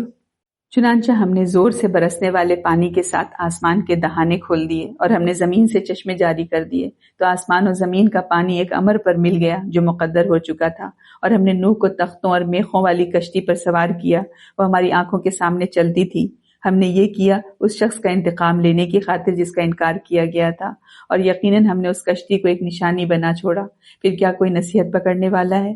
پھر دیکھو میرا عذاب اور میرا ڈراوا کیسا تھا، اور یقیناً ہم نے قرآن کو نصیحت کے لیے آسان کیا ہے۔ پھر کیا کوئی نصیحت پکڑنے والا ہے؟ قوم عاد نے تکذیب کی، پھر دیکھو میرا عذاب اور میرا ڈراوا کیسا تھا۔ بلا شبہ ہم نے ان پر ایک مستقل نحوست والے دن میں شدید طوفانی ہوا بھیجی، وہ لوگوں کو یوں اکھاڑ پھینکتی تھی جیسے وہ جڑ سے اکھڑے کھجور کے تنے ہیں۔ پھر میرا عذاب اور میرا ڈراوا کیسا تھا، اور یقیناً ہم نے قرآن کو نصیحت کے لیے آسان کیا ہے۔ پھر کیا کوئی نصیحت پکڑنے والا ہے؟ قوم سمود نے ڈرانے والوں کو جھٹلایا تو انہوں نے کہا بھلا ایک آدمی جو ہم میں ہی سے ہے، ہم اس کی پیروی کریں؟ بلا شبہ ہم تو تب گمراہی اور دیوانگی میں ہوں گے۔ کیا ہمارے درمیان سے اسی پر وحی نازل کی گئی ہے؟ نہیں، بلکہ وہ سخت جھوٹا اور شیخی باز ہے۔ یہاں دیکھیں نوح علیہ السلام، قوم عاد اور قوم سمود کے واقعات بیان ہوئے، اور کیا بتایا گیا کہ جب قومیں رسولوں کو جھٹلاتی ہیں تو آخرکار عذاب کا سامنا انہیں کرنا پڑتا ہے۔ بار بار یہ یاد دلایا گیا کہ قرآن نصیحت کے لیے آسان بنایا گیا ہے تاکہ انسان عبرت لے اور صحیح راستہ اختیار کرے۔ تو تاریخ کی یہ مثالیں انسان کو خبردار کر رہی ہیں کہ ہدایت کو قبول کرنا ہی نجات کا راستہ ہے۔ آگے آئے نمبر 26 سے 40۔ کل ہی وہ جان لیں گے کون کذاب اور شیخی باز ہے۔ بلا شبہ ہم ان کی آزمائش کے لیے اونٹنی بھیجنے یعنی چٹان سے نکالنے والے ہیں، لہٰذا اے صالح تو ان کے انجام کا انتظار کر اور صبر کر، اور انہیں بتا دے کہ بے شک پانی ان کے اور اونٹنی کے درمیان تقسیم ہوگا، ہر ایک اپنی باری پر حاضر ہوگا۔ پھر انہوں نے اپنے ایک ساتھی کو پکارا تو اس نے اونٹنی کو پکڑا، پھر مار ڈالا، پھر دیکھو میرا عذاب اور ڈراوا کیسا تھا۔ بلا شبہ ہم نے ان پر ایک ہی چنگھاڑ بھیجی تو وہ باڑ لگانے والے کی روندی ہوئی باڑ کی طرح چور چور ہو گئے۔ اور یقیناً ہم نے قرآن کو نصیحت کے لیے آسان کیا ہے، تو کیا کوئی نصیحت پکڑنے والا ہے؟ قوم لوط نے ڈرانے والوں کو جھٹلایا، بلا شبہ ہم نے ان پر پتھر برسانے والی ہوا بھیجی، سوائے آل لوط کے ہم نے انہیں بوقت سحر نجات دی اپنے خاص فضل سے۔ ہم اسی طرح اسے جزا دیتے ہیں جو شکر کرے۔ اور یقیناً لوط نے انہیں ہماری پکڑ سے ڈرایا تھا تو انہوں نے ڈراوے میں شک کیا، اور یقیناً انہوں نے لوط سے اس کے مہمان مانگے تھے تو ہم نے ان کی آنکھیں مٹا دیں۔ چنانچہ تم میرے عذاب اور میرے ڈراوے کا مزہ چکھو، اور یقیناً صبح کے وقت اٹل عذاب نے انہیں ہلاک کر دیا۔ چنانچہ تم میرے عذاب اور میرے ڈراوے کا مزہ چکھو، اور یقیناً ہم نے قرآن کو نصیحت کے لیے آسان کیا، پھر کیا کوئی نصیحت پکڑنے والا ہے؟ ان آیات میں قوم سمود اور قوم لوط کے واقعات کے ذریعے یہ بتایا گیا کہ جب انسان اللہ کی واضح نشانیوں کے باوجود ضد اور سرکشی اختیار کرتا ہے تو انجام جو ہے تباہی کی صورت میں سامنے آتا ہے۔ اور بار بار دیکھیں جملہ دہرایا ہی جا رہا ہے کہ قرآن نصیحت کے لیے آسان بنایا گیا ہے تاکہ انسان جو ہے تاریخ سے سبق لے اور صحیح راستہ اختیار کرے۔ اللہ کی ہدایات واضح ہیں، اصل سوال یہ ہے کہ کیا انسان نصیحت قبول کرنے کے لیے تیار ہے؟ دیکھیں ان لوگوں نے کتنی بغاوت کی، جو صالح علیہ السلام اپنی قوم کو کہہ رہے تھے کہ اللہ کی عبادت کرو، ظلم سے سرکشی چھوڑو، لیکن قوم نے کہا کہ ہم اپنے ہی جیسے ایک آدمی کی بات مان لیں، یعنی انہوں نے تکبر کیا، تکبر کی وجہ سے انہوں نے انکار کر دیا۔ تو پھر جو اللہ تعالیٰ نے ان کے نشانی مانگی جو تھی، انہوں نے تو اللہ تعالیٰ نے معجزہ دیا، اور یہ کہا گیا کہ جو اونٹنی آئی تو یہ اونٹنی نہیں تھی بلکہ ایک اللہ تعالیٰ کی طرف سے تو معجزہ تھی، اور روایت میں آتا ہے کہ وہ چٹان سے نکل کر اچانک ظاہر ہو گئی۔ اور تو صالح علیہ السلام نے کہا کہ اللہ کی اونٹنی ہے، اسے تکلیف مت پہنچانا، ایک دن تمہارے پینے کی باری ہوگی اور ایک دن اس کے پینے کی باری ہوگی، یعنی ان کے لیے آزمائش تھی کہ وہ اللہ کے حکم کا احترام کرتے ہیں کہ نہیں کرتے ہیں۔ تو لیکن قوم کے کچھ سرکش لوگوں نے بغاوت کی تو اس اونٹنی کو ہی قتل کر دیا۔ تو صالح علیہ السلام کو پھر انہیں چیلنج کیا کہ اب لاؤ عذاب، تم بار بار عذاب کی بات کرتے ہو۔ تو یہ دراصل اللہ کے معجزے کی کھلی توہین تھی، تو عذاب بھی آ گیا ان کے اوپر۔ تو اللہ تعالیٰ کیا بتا رہے ہیں کہ ایک زوردار چیخ یعنی دھماکہ آیا اور پوری قوم تباہ ہو گئی۔ تو قرآن کہہ رہا ہے کہ وہ ایسے ہو گئے جیسے سوکھے کھیت کی سوکھی ٹوٹی پھوٹی لکڑیاں۔ تو یہ واقعہ کیا بتا رہا ہے کہ جب اللہ واضح نشانیاں دے دے اور پھر بھی انسان تکبر اور ضد پہ ہی اڑا رہے تو پھر اللہ کی پکڑ بہت سخت آتی ہے۔ آگے ہے 41 سے 55۔ اور یقیناً آل فرعون کے پاس بھی ڈرانے والے آئے، انہوں نے ہماری سب نشانیاں جھٹلائیں تو ہم نے انہیں ایک زبردست قدرت والے کے پکڑنے کی طرح پکڑ لیا۔ اے اہل عرب، کیا تمہارے کافر ان کافروں سے بہتر ہیں یا تمہارے لیے سابقہ صحیفوں میں کوئی نجات لکھی ہوئی ہے؟ کیا وہ مشرکین کہتے ہیں کہ ہم ایک غالب آنے والی جماعت ہیں؟ ان قریب وہ جماعت شکست کھائے گی اور وہ پیٹ پھیر کر بھاگیں گے، بلکہ قیامت ان کے وعدے کا وقت ہے، اور قیامت بہت بڑی آفت اور نہایت تلخ ہے۔ بلا شبہ مجرمین گمراہی اور دیوانگی میں پڑے ہیں، جس دن وہ آگ میں اپنے چہروں کے بل گھسیٹے جائیں گے، کہا جائے گا تم جہنم کے عذاب کی تکلیف چکھو۔ بلا شبہ ہم نے ہر ایک چیز ایک مقرر اندازے کے مطابق پیدا کی ہے، اور ہمارا حکم تو آنکھ جھپکنے کی طرح ایک کلمہ ہی ہوتا ہے۔ اور اہل عرب، یقیناً ہم پہلے تم جیسوں کو ہلاک کر چکے ہیں، پھر کیا کوئی نصیحت پکڑنے والا ہے؟ اور جو کچھ انہوں نے کیا ہے وہ صحیفوں میں درج ہے، اور ہر چھوٹا بڑا عمل لوح محفوظ میں لکھا ہوا ہے۔ بلا شبہ متقین باغات اور نہروں میں ہوں گے، حقیقی عزت کی جگہ ہر طرح کی قدرت والے بادشاہ کے نزدیک۔ تو ان آیات میں آخر میں یہ واضح کیا جا رہا ہے کہ تاریخ میں بہت سی قومیں اللہ کی نشانیوں کو جھٹلا کر ہلاک ہو چکی ہیں۔ اللہ کے نظام میں ہر چیز ایک مقرر اندازے کے ساتھ چل رہی ہے اور ہر عمل لکھا جا رہا ہے۔ آخرکار انجام دو ہی ہیں، جو لوگ سرکشی اور انکار کے راستے پر چلتے ہیں ان کے لیے عذاب ہے، اور جو تقوی اختیار کرتے ہیں ان کے لیے اللہ کے قریب جو ہے جنت اور دائمی سکون ہے۔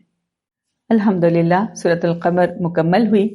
تو اس کا خلاصہ یہ ہے سورۃ القمر کا کہ یہ انسان کو جھجوڑ کر یہ پیغام دے رہی ہے سورہ کہ تاریخ کی عبرتوں سے سبق لو، قرآن کی نصیحت کو قبول کرو اور اللہ کی ہدایت کے مطابق زندگی گزارو، کیونکہ آخرکار کامیابی متقی لوگوں کے لیے جو اللہ کے حضور امن اور عزت کے ساتھ ہوں گے۔ اور ہم دیکھیں کہ بار بار یہ جملہ دہرایا گیا وَلَقَدْ يَسَّرْنَا الْقُرْآنَ لِلذِّكْرِ فَهَلْ مِن مُدَّكِرٍ، یعنی قرآن نصیحت کے لیے آسان کر دیا گیا ہے۔ تو اصل سوال یہ ہے کہ کیا کوئی نصیحت قبول کرنے والا ہے؟ اب آگے سورۃ الرحمن آ رہی ہے، اور سورۃ الرحمن اکثر مفسرین کے نزدیک مکی صورت ہے، اگرچہ کچھ کے نزدیک مدنی بھی کہا گیا ہے۔ اس کا جو مرکزی اسلوب ہے مکی صورتوں جیسا ہے، اور اس کا تاریخی پس منظر کچھ اس طرح ہے کہ یہ صورت اس دور میں نازل ہوئی جب لوگ جو ہے آخرت کو ماننے کے انکار کر رہے تھے، مان نہیں رہے تھے آخرت کو، اور ساتھ ہی ساتھ اللہ تعالیٰ کی نعمتوں پر ان کو کچھ وہی نہیں تھا، تو نعمتوں کو ایک طرح سے نظر انداز کر رہے تھے۔ تو اس صورت میں اللہ تعالیٰ اپنی بے شمار نعمتوں اور قدرت اور رحمت کو یاد دلا رہے ہیں۔ سینٹرل تھیم اس سورہ کی ہے کہ اللہ کی بے شمار نعمتیں ہم دیکھیں گے انشاءاللہ، انسان اور جن کی تخلیق اس پر بات ہے، اور قیامت اور حساب اور جنت کی نعمتوں کی خوبصورت تصویر بھی دکھے گی۔ اس صورت میں ایک آیت کو بار بار دہرایا جائے گا، فَبِأَيِّ آلَاءِ رَبِّكُمَا تُكَذِّبَانِ، کہ اے جن و انس تم اپنے رب کی کون کون سی نعمتوں کو جھٹلاؤ گے۔ ابھی سورۃ القمر میں ہم نے دیکھا کہ رسولوں کو جھٹلانے والی قوموں کی تنبیہ تھی، اور سورۃ الرحمن میں انشاءاللہ ہم پڑھیں گے اللہ کی رحمت، نعمت اور انعامات، اس کی یاد دہانی کرائی جائے گی۔ کرتے ہیں بسم اللہ الرحمن الرحیم، آیت نمبر 1 سے 13۔ الرحمن، رحمان، اسی نے قرآن سکھایا، اسی نے انسان کو پیدا کیا، اسے بولنا سکھایا۔ سورج اور چاند ایک حساب سے چلتے ہیں، اور بیلیں اور درخت سجدہ کرتے ہیں، اور آسمان کو اسی رحمان نے بلند کیا، اور اسی نے ترازو رکھی تاکہ تم تولنے میں گڑبڑ نہ کرو، اور تم انصاف سے وزن کرو اور تول میں کمی نہ کرو۔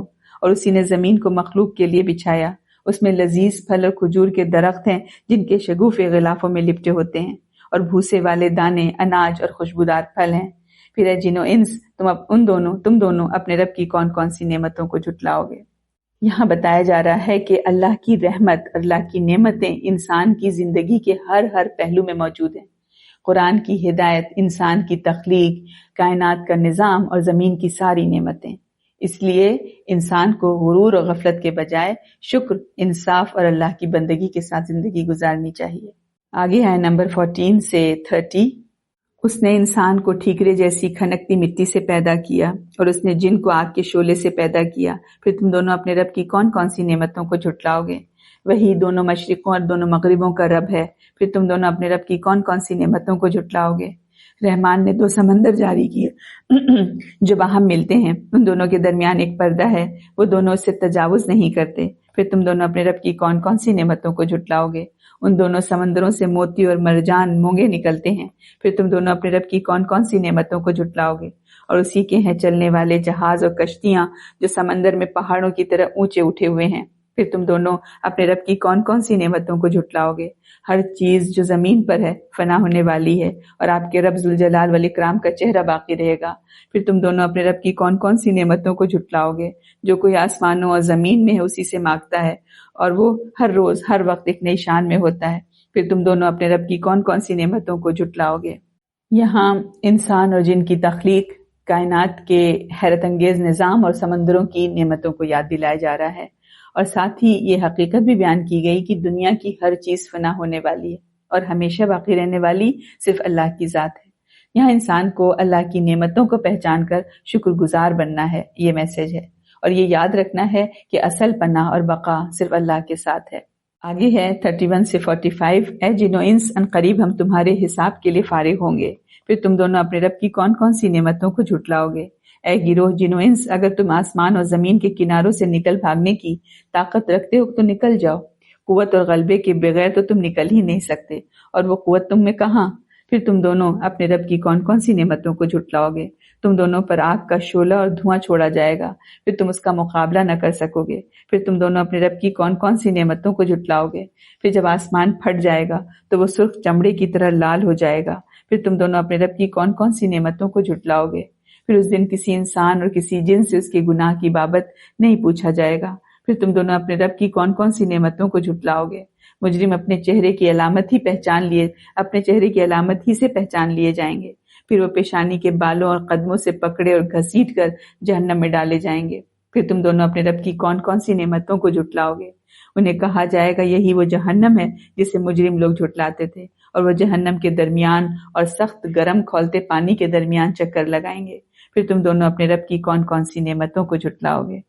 یہاں ہم دیکھیں کہ قیامت کے دن کا منظر بیان کیا جا رہا ہے، جہاں انسان اور جن دونوں کو یاد دلایا جا رہا ہے کہ وہ اللہ کی قدرت سے کہیں بھاگ نہیں سکتے، مجرم اپنے اعمال کے نتیجے کو دیکھیں گے اور انہیں اپنے کیے کے انجام جو ہے بھگتنے ہوں گے۔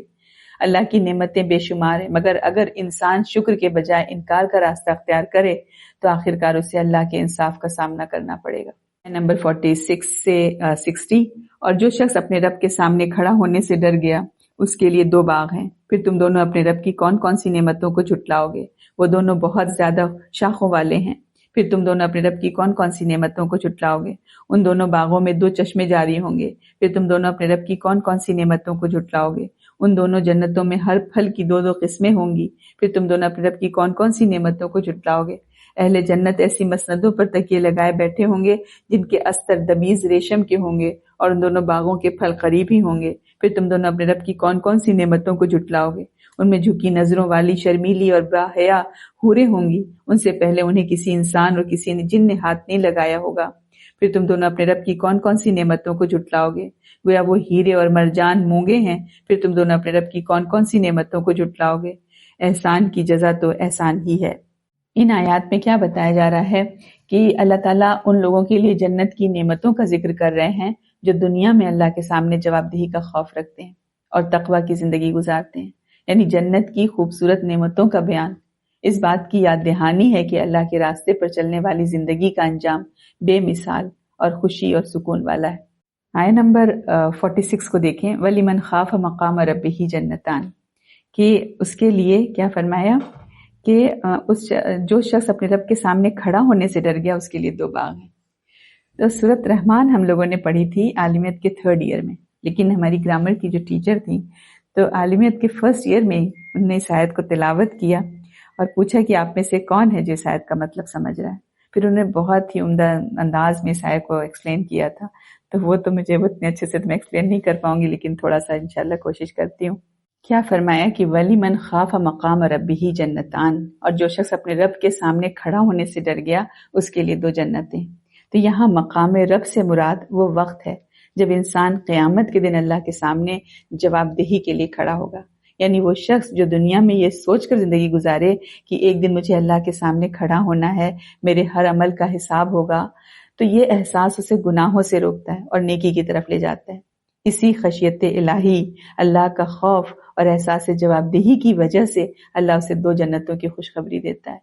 اور 2 جنتوں کا مطلب کیا ہے؟ مفسرین نے اس کی چند وضاحتیں کی ہیں، مثلا کہ ایک جنت اس کے اعمال کا بدلہ اور ایک اللہ کے فضل سے اضافی نعمت ہے، یا یہ بھی کہا ہے کہ ایک جنت رہنے کے لیے اور ایک جو ہے سیر و تفریح کے لیے، یا جنت کی نعمتوں کی کثرت اور عظمت کو ظاہر کرنے کے لیے فرمایا گیا ہے۔ پیغام کیا ہے اس آیت کا؟ ہے نا، پیغام یہ ہے کہ جو انسان اللہ کے سامنے جواب دہی کو یاد رکھتا ہے اور اسی خوف سے اپنے آپ کو گناہ سے روک لیتا ہے، یہی ہے کہ اللہ اس کے لیے عظیم انعام جو ہے تیار رکھتا ہے۔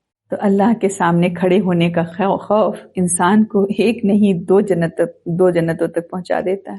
آگے آئے نمبر 61 سے 78، پھر تم دونوں اپنے رب کی کون کون سی نعمتوں کو جھٹلاؤ گے؟ اور ان 2 باغوں کے علاوہ 2 باغ اور ہیں۔ پھر تم دونوں اپنے رب کی کون کون سی نعمتوں کو جھٹلاؤ گے جو گہرے سبز سیاہی مائل ہیں؟ پھر تم دونوں اپنے رب کی کون کون سی نعمتوں کو جھٹلاؤ گے؟ ان میں جوش مارتے 2 چشمے ہیں۔ پھر تم دونوں اپنے رب کی کون کون سی نعمتوں کو جھٹلاؤ گے؟ ان دونوں میں لذیذ پھل ہوں گے اور کھجوروں یا انار بھی۔ پھر تم دونوں اپنے رب کی کون کون سی نعمتوں کو جھٹلاؤ گے؟ ان سب باغوں میں خوبصیرت اور خوبصورت عورتیں ہیں۔ پھر تم دونوں اپنے رب کی کون کون سی نعمتوں کو جھٹلاؤ گے؟ حوریں جو خیموں میں محفوظ ہوں گی۔ پھر تم دونوں اپنے رب کی کون کون سی نعمتوں کو جھٹلاؤ گے؟ ان سے پہلے انہیں کسی انسان اور کسی جن نے ہاتھ نہیں لگایا ہوگا۔ پھر تم دونوں اپنے رب کی کون کون سی نعمتوں کو جھٹلاؤ گے؟ سبز اور نہایت نفیس نادر قالینوں پر تکیے لگائے بیٹھے ہوں گے۔ پھر تم دونوں اپنے رب کی کون کون سی نعمتوں کو جھٹلاؤ گے؟ آپ کے رب ذوالجلال والاکرام کا نام بہت ہی برکت والا ہے۔ سورت کے ختم ہوتے ہوتے آخر میں جنت کی مزید نعمتوں کا ذکر ہو رہا ہے اور بار بار انسان اور جن کو یاد دلایا جا رہا ہے کہ اللہ کی نعمتیں بے شمار ہیں۔ سورت کا اختتام اس حقیقت پر ہو رہا ہے کہ تمام عظمت، برکت اور بزرگی صرف اللہ ہی کے لیے، یعنی انسان اگر اللہ کی نعمتوں کو پہچان کر شکر، تقوی اور اطاعت کی زندگی اختیار کرے تو اس کے لیے آخرت میں بے مثال نعمتیں اور دائمی سکون ہے۔ الحمدللہ سورت رحمان مکمل ہوئی۔ یہ سورت ایک طرف انسان کو دنیا کی نعمتوں پر شکر اور عدل کی دعوت دے رہی ہے اور دوسری طرف آخرت کے انجام کو واضح کر رہی ہے۔ نافرمانوں کے لیے عذاب اور اللہ سے ڈرنے والوں کے لیے خوبصورت جنتیں اور دائمی نعمتیں۔ تو خلاصہ یہ ہے کہ سورۃ الرحمن ہمیں سکھا رہی ہے کہ انسان اللہ کی نعمتوں کو پہچان کر شکر گزار بنے، انصاف و بندگی کی زندگی گزارے، کیونکہ اصل کامیابی اللہ کی رحمت اور جنت کے انعام میں ہے۔ اب سورۃ الواقعہ آ رہی ہے۔ یہ بھی مکی سورت ہے، یعنی مکہ کے دور میں نازل ہوئی۔ تاریخی پس منظر کہ اس وقت لوگ قیامت کو ناممکن سمجھتے تھے۔ سورۃ واقعہ میں اللہ نے قیامت کا بہت واضح اور طاقتور منظر بیان کیا ہے اور بتایا ہے کہ اس دن انسان 3 گروہوں میں تقسیم ہوگا، اور مرکزی جو اس کے موضوعات ہیں وہ اس طرح ہیں کہ قیامت کا یقینی جو ہے واقع ہونا یقینی ہے، اور انسانوں کے 3 گروہ کا ذکر آئے گا، جنت کی نعمتیں اور اللہ کی قدرت اور رزق کا نظام ہم دیکھیں گے۔ اور سورۃ رحمان جب بھی ہم نے پڑھی، یہاں تو اللہ کی نعمتیں اور جنت کی خوبصورت تصویر ہم نے دیکھی تھی۔ اب سورۃ واقعہ جو ہے قیامت کے دن لوگوں کے جو مختلف انجام، بلکہ اس کی بھی ایک تصویر آئے گی۔ تو یہاں پر وہاں دیکھیں نعمتوں کی یاد دہانی تھی، یہاں آپ قیامت میں انسانوں کی تقسیم شروع کرتے ہیں۔ دیکھتے ہیں آیت نمبر 1 سے 10۔ جب واقع ہونے والی قیامت واقع ہوگی، اس کے واقع ہونے کے وقت کو کوئی بھی جھٹلانے والا نہ ہوگا، پست کرنے والی، بلند کرنے والی، جب زمین نہایت بری طرح ہلائی جائے گی اور پہاڑ پھوڑ کر ریزہ ریزہ کر دیے جائیں گے، تب وہ پراگندہ غبار جیسے ہو جائیں گے اور تم 3 قسموں میں ہو جاؤ گے۔ سو دائیں ہاتھ والے کیا خوب ہیں دائیں ہاتھ والے، اور بائیں ہاتھ والے کیا حقیر ہیں بائیں ہاتھ والے، اور سبقت لے جانے والے تو سبقت لے جانے والے ہی ہیں۔ آیات میں ہم دیکھیں کہ قیامت کے دن انسان کی اصل پہچان اس کے اعمال اور ایمان سے ہوگی، اسی بنیاد پر اس کا انجام طے ہوگا۔ ہم دیکھیں یہاں پر جو ایک قیامت آئے گی، اس کا ایسا اللہ تعالیٰ نے منظر کھینچا ہے کہ لگتا ہے کہ آنکھوں کے سامنے جیسے کوئی ریل چل گئی ہے۔ اذا وقعت الواقعہ لیس لوقتها کاذبہ خافضۃ الرافعہ، ہے نا، کہ دیکھیں کہ جب واقع ہونے والی قیامت واقع ہوگی، اس کے واقع ہونے کے وقت کو کوئی جھٹلانے والا نہیں ہوگا۔ پھر کیا ہے؟ پست کرنے والی، بلند کرنے والی۔ اب اس دن لوگوں کا حال بتایا گیا کہ اس دن کیا حال ہوگا۔ فرمایا وَكُنْتُمْ أَزْوَاجًا ثَلَاثًا، کہ تم لوگ اس وقت 3 گروہوں میں تقسیم ہو جاؤ گے۔ یہ بات ہے۔ اب کیا نہیں کہ اب لوگوں کی سمجھے کی طرف سے گریڈنگ کا وقت ہے کہ پوزیشن ہولڈرز، سکسیسفل اور فیلئرز، یعنی کہ ڈسٹنکشن لینے والے، پاس ہونے والے اور فیل ہونے والے۔ پھر فرمایا فَأَصْحَابُ الْمَيْمَنَةِ مَا أَصْحَابُ الْمَيْمَنَةِ، یعنی دائیں والے یہ پاس ہونے والے ہیں، خوش بخت لوگ، ان کے رزلٹ ان کے دائیں ہاتھ میں دیے جائیں گے۔ پھر فرمایا وَأَصْحَابُ الْمَشْأَمَةِ مَا أَصْحَابُ الْمَشْأَمَةِ، بائیں والے یہ فیل ہونے والے، کیا حال ہوگا ان کا، بد نصیبی، دکھ، پچھتاوا۔ یہ ہوں گے مشمہ والے، بد قسمت، بد نصیب، نحوست والے لوگ، بے برکتے۔ ابن کثیر نے کہا ہے کہ قیامت کے روز لوگ 3 گروہوں میں تقسیم ہوں گے۔ ایک قوم عرش کے دائیں جانب ہوگی، ان کو جو ہے دائیں ہاتھ میں رزلٹ ملیں گے، یہ سب جنتی ہوں گے۔ ایک قوم عرش کے بائیں جانب ہوگی، ان کے رزلٹ بائیں ہاتھ میں دیے جائیں گے، وہ سب جہنمی ہوں گے۔ اللہ تعالی ہمیں اپنی حفاظت میں رکھے۔ ابھی جہنم میں گئے نہیں ہیں، ابھی صرف پتہ چلا ہے کہ جہنم میں جانے والے ہیں۔ ہم تصور کریں جب دنیا میں ہمارا اسکول کا جو رزلٹ آتا تھا، جب کوئی بچہ فیل ہوتا تھا تو جس طرح کا صدمہ، جس طرح کا ٹراما اس پر گزرتا تھا، وہ تو اپنی جگہ حقیقت ہے نا۔ تو ہم تصور کریں کہ اعمال نامہ سیدھے ہاتھ میں نہیں آیا، ہم تو وہ تو تصور میں بھی نہیں آتا ہے نا کہ کیا مطلب، کیا فیلنگ، کیا محرومی، کس کو یاد رہے گا کیا کچھ کہ چلو ٹھیک ہے ایٹ لیسٹ دنیا میں انجوائے تو کر لیا۔ کون کہے گا یہ اس وقت؟ ذرا ہم سوچیں، کون کہے گا کہ ارے میں تو شک ہی میں تھی، ارے مجھے تو شیور ہی نہیں تھا اس چیز کے بارے میں۔ اپنے شک کی کوئی یہ قیمت ادا کرنے کو تیار ہے؟ اتنا مہنگا شک، اتنا مہنگا کنفیوژن، اتنی بڑی مہنگی ہم کو یہ چیزیں کی جنت ہاتھ سے چھوڑ دی معمولی سے شکوک کی وجہ سے۔ تو ہم ایکسٹرا کر جائیں، ہم ہر بات پر بال کی کھال نہ نکالیں۔ اگر اس چیز کو صحابہ نے کیا، ازواج مطہرات نے کیا، تو ہم بھی کر جائیں۔ اس دن کو کوئی نہیں پچھتائے گا کہ ارے ناحق میں نے کیوں کیا، کیوں میں نے ایکسٹرا جو ہے نفلیں پڑھی، خواہ میں نے تہجد پڑھی، کوئی نہیں کہے گا۔ کیا پتا کون سے ایکسٹرا ہمارا پسند آ جائے اور اس انجام سے تو بچ جائیں۔ اب آگے کیا ذکر ہے کس کا؟ پوزیشن ہولڈر کا۔ یہ ہے ڈسٹنکشن والے لوگ، والسابقون السابقون، اور آگے والے تو پھر آگے والے ہی ہیں۔ آگے والوں کا کیا کہنا، یہ تو سبقت لے گئے، فاستبقوا الخیرات پر عمل کیا، دوڑتے تھے نیکیوں میں۔ والسابقون السابقون، کتنی حسرت ہو رہی ہے نا یہ پڑھ کر کہ کون خوش قسمت ہوں گے وہ۔ اولئک المقربون، فرمایا وہی تو مقرب ہیں اللہ کے قریب۔ فی مقعد صدق عند ملیک مقتدر والے لوگ، سچائی کی مسندوں پر بیٹھنے والے، اللہ کا قرب حاصل کرنے والے، دنیا میں بھی اللہ کا قرب تلاش کرتے تھے. کتنی محبت تھی ان کا، دل اللہ کی یاد میں سلگتا ہی رہتا تھا. ایسی اللہ کی محبت کی آگ لگی تھی دل کے اندر کہ ان کو کچھ اچھا ہی نہیں لگتا تھا. اللہ کرتے تھے، بس اللہ ہی سے ملنے کا شوق تھا، اللہ کو دیکھنا چاہتے تھے. جلدی جلدی گناہ چھوڑتے تھے، سبقت کر گئے گناہ چھوڑنے میں، سبقت کر گئے نیکیاں کرنے میں. دوڑتے چلے گئے جلدی سے، علم حاصل کرنے میں سبقت لے گئے. اللہ کے علم کے لیے میلوں کا بھوکوں پیاسوں سفر کیا، اور جو علم حاصل کیا اس پر عمل کرنے میں سبقت کی. کمپٹیشن کا انہوں نے یہ میدان بنایا. کوئی ایگو کا ایشو نہیں ہے السابقون والوں کو. یہ دنیا کے نمبروں کا معاملہ نہیں ہے. کوئی ضروری نہیں کہ جو دنیا میں پوزیشن ہولڈر ہو وہی آخرت میں بھی پوزیشن ہولڈر ہو. ہم اس میں کنفیوز ہوتے ہیں. ہم کہتے ہیں ہماری انا ہمارا پیچھا نہیں چھوڑتی. ہر چیز کو ہم اپنی ایگو کی نظر، انا کی نظر کی بھیٹ چڑھا دیتے ہیں. اگر ہم دین میں بھی آ گئے ہیں، دین کا علم حاصل کر رہے ہیں اور ہم فرض نہیں آ رہے ہیں تو ہم کہتے ہیں کہ نہیں اب ہم علم حاصل نہیں کریں گے، ہمیں ٹراما ہوتا ہے نمبر دیکھ کر. اس میں کیا ٹراما ہے؟ علم تو حاصل کرنے آ گئے، کم از کم اللہ کا شکر ادا کریں. یہاں پر بھی یہ کوئی ایگو کی دوڑ نہیں ہے، یہ کوئی ایگو ٹرپ نہیں ہے نا دین میں آنا. یہاں پر نمایاں ہونے کوئی نہیں آیا. یہ السابقون والے لوگ جو تھے وہ خود کو نمایاں کرنے کے شوق والے نہیں تھے. یہ لوگوں کو جو پتہ چلے کہ میں کتنی بریلینٹ ہوں، میں کتنی برائٹ ہوں، میں کتنی نیک ہوں، میں کتنی متقی ہوں، میں کتنی صابر ہوں، یہ ڈسپلے نہیں چاہیے تھا ان کو. چھپا چھپا کر رکھنے والے، وہ تو قیامت کے دن پتہ چلے گا. حیران ہوں گے لوگ کہ اچھا یہ تھے بس سابقون ایسے چھپے، پتہ ہی نہیں چلتا تھا. کوئی خاص امپورٹنٹ نہیں لگتے تھے یہ لوگ. تو کمپٹیشن کا میدان دنیا کو بنایا ہی نہیں انہوں نے. سارا کمپٹیشن آخرت کے لیے. چپکے سے دوڑ رہے ہیں، خاموشی کے ساتھ دوڑے چلے جا رہے ہیں. بس کیا کرتے ہیں، کتنا کرتے ہیں، کانوں کان کسی کو نہیں بتاتے، کسی کو پتہ نہیں چلتا. حدیث میں آتا ہے نا کہ دائیں ہاتھ سے نیکی کرو، دائیں ہاتھ سے دو تو بائیں ہاتھ کو پتہ نہ چلے. ڈھڈورا پیٹنے والے نہیں، واہ نہیں کروانی. کمپٹیشن آخرت کے لیے سارا کا سارا ان کا. وہاں یہ پرماننٹ ہونا چاہتے ہیں. دنیا میں مشہور ہونے سے ان کو کوئی مطلب نہیں، آخرت میں مشہور ہونا چاہتے ہیں. آخرت کے مقابلے میں سبقت لے جانے کے لیے رولز جو ہیں دنیا کے رول سے تو مختلف ہیں، ڈیفرنٹ ہیں. ہر جگہ تو یہ ہوتا ہے کہ کسی نے سر توڑ کوشش کر لی، اس کے باوجود ناکامی کا سامنا کرنا پڑتا ہے دنیا میں. اور آخرت کا رول کیا ہے؟ کوشش ہی انجام ہے. سب سے زیادہ وہ کامیاب جس نے سب سے زیادہ کوشش کی. وَنَهَى النَّفْسَ عَنِ الْهَوَىٰ، جس نے جتنا اپنے آپ کو تھام کر رکھا، زبان کو لگام دی، آنکھوں کو جھکایا، دل کو نرم کیا، جو برا کرتے ہیں ان کے ساتھ اچھا کیا. آگے بڑھ کر نیکی کرنے والے یہ برائی کا جواب برائی سے نہیں دیتے. تو کیا ہوا؟ عاجزی اختیار کرتے ہیں.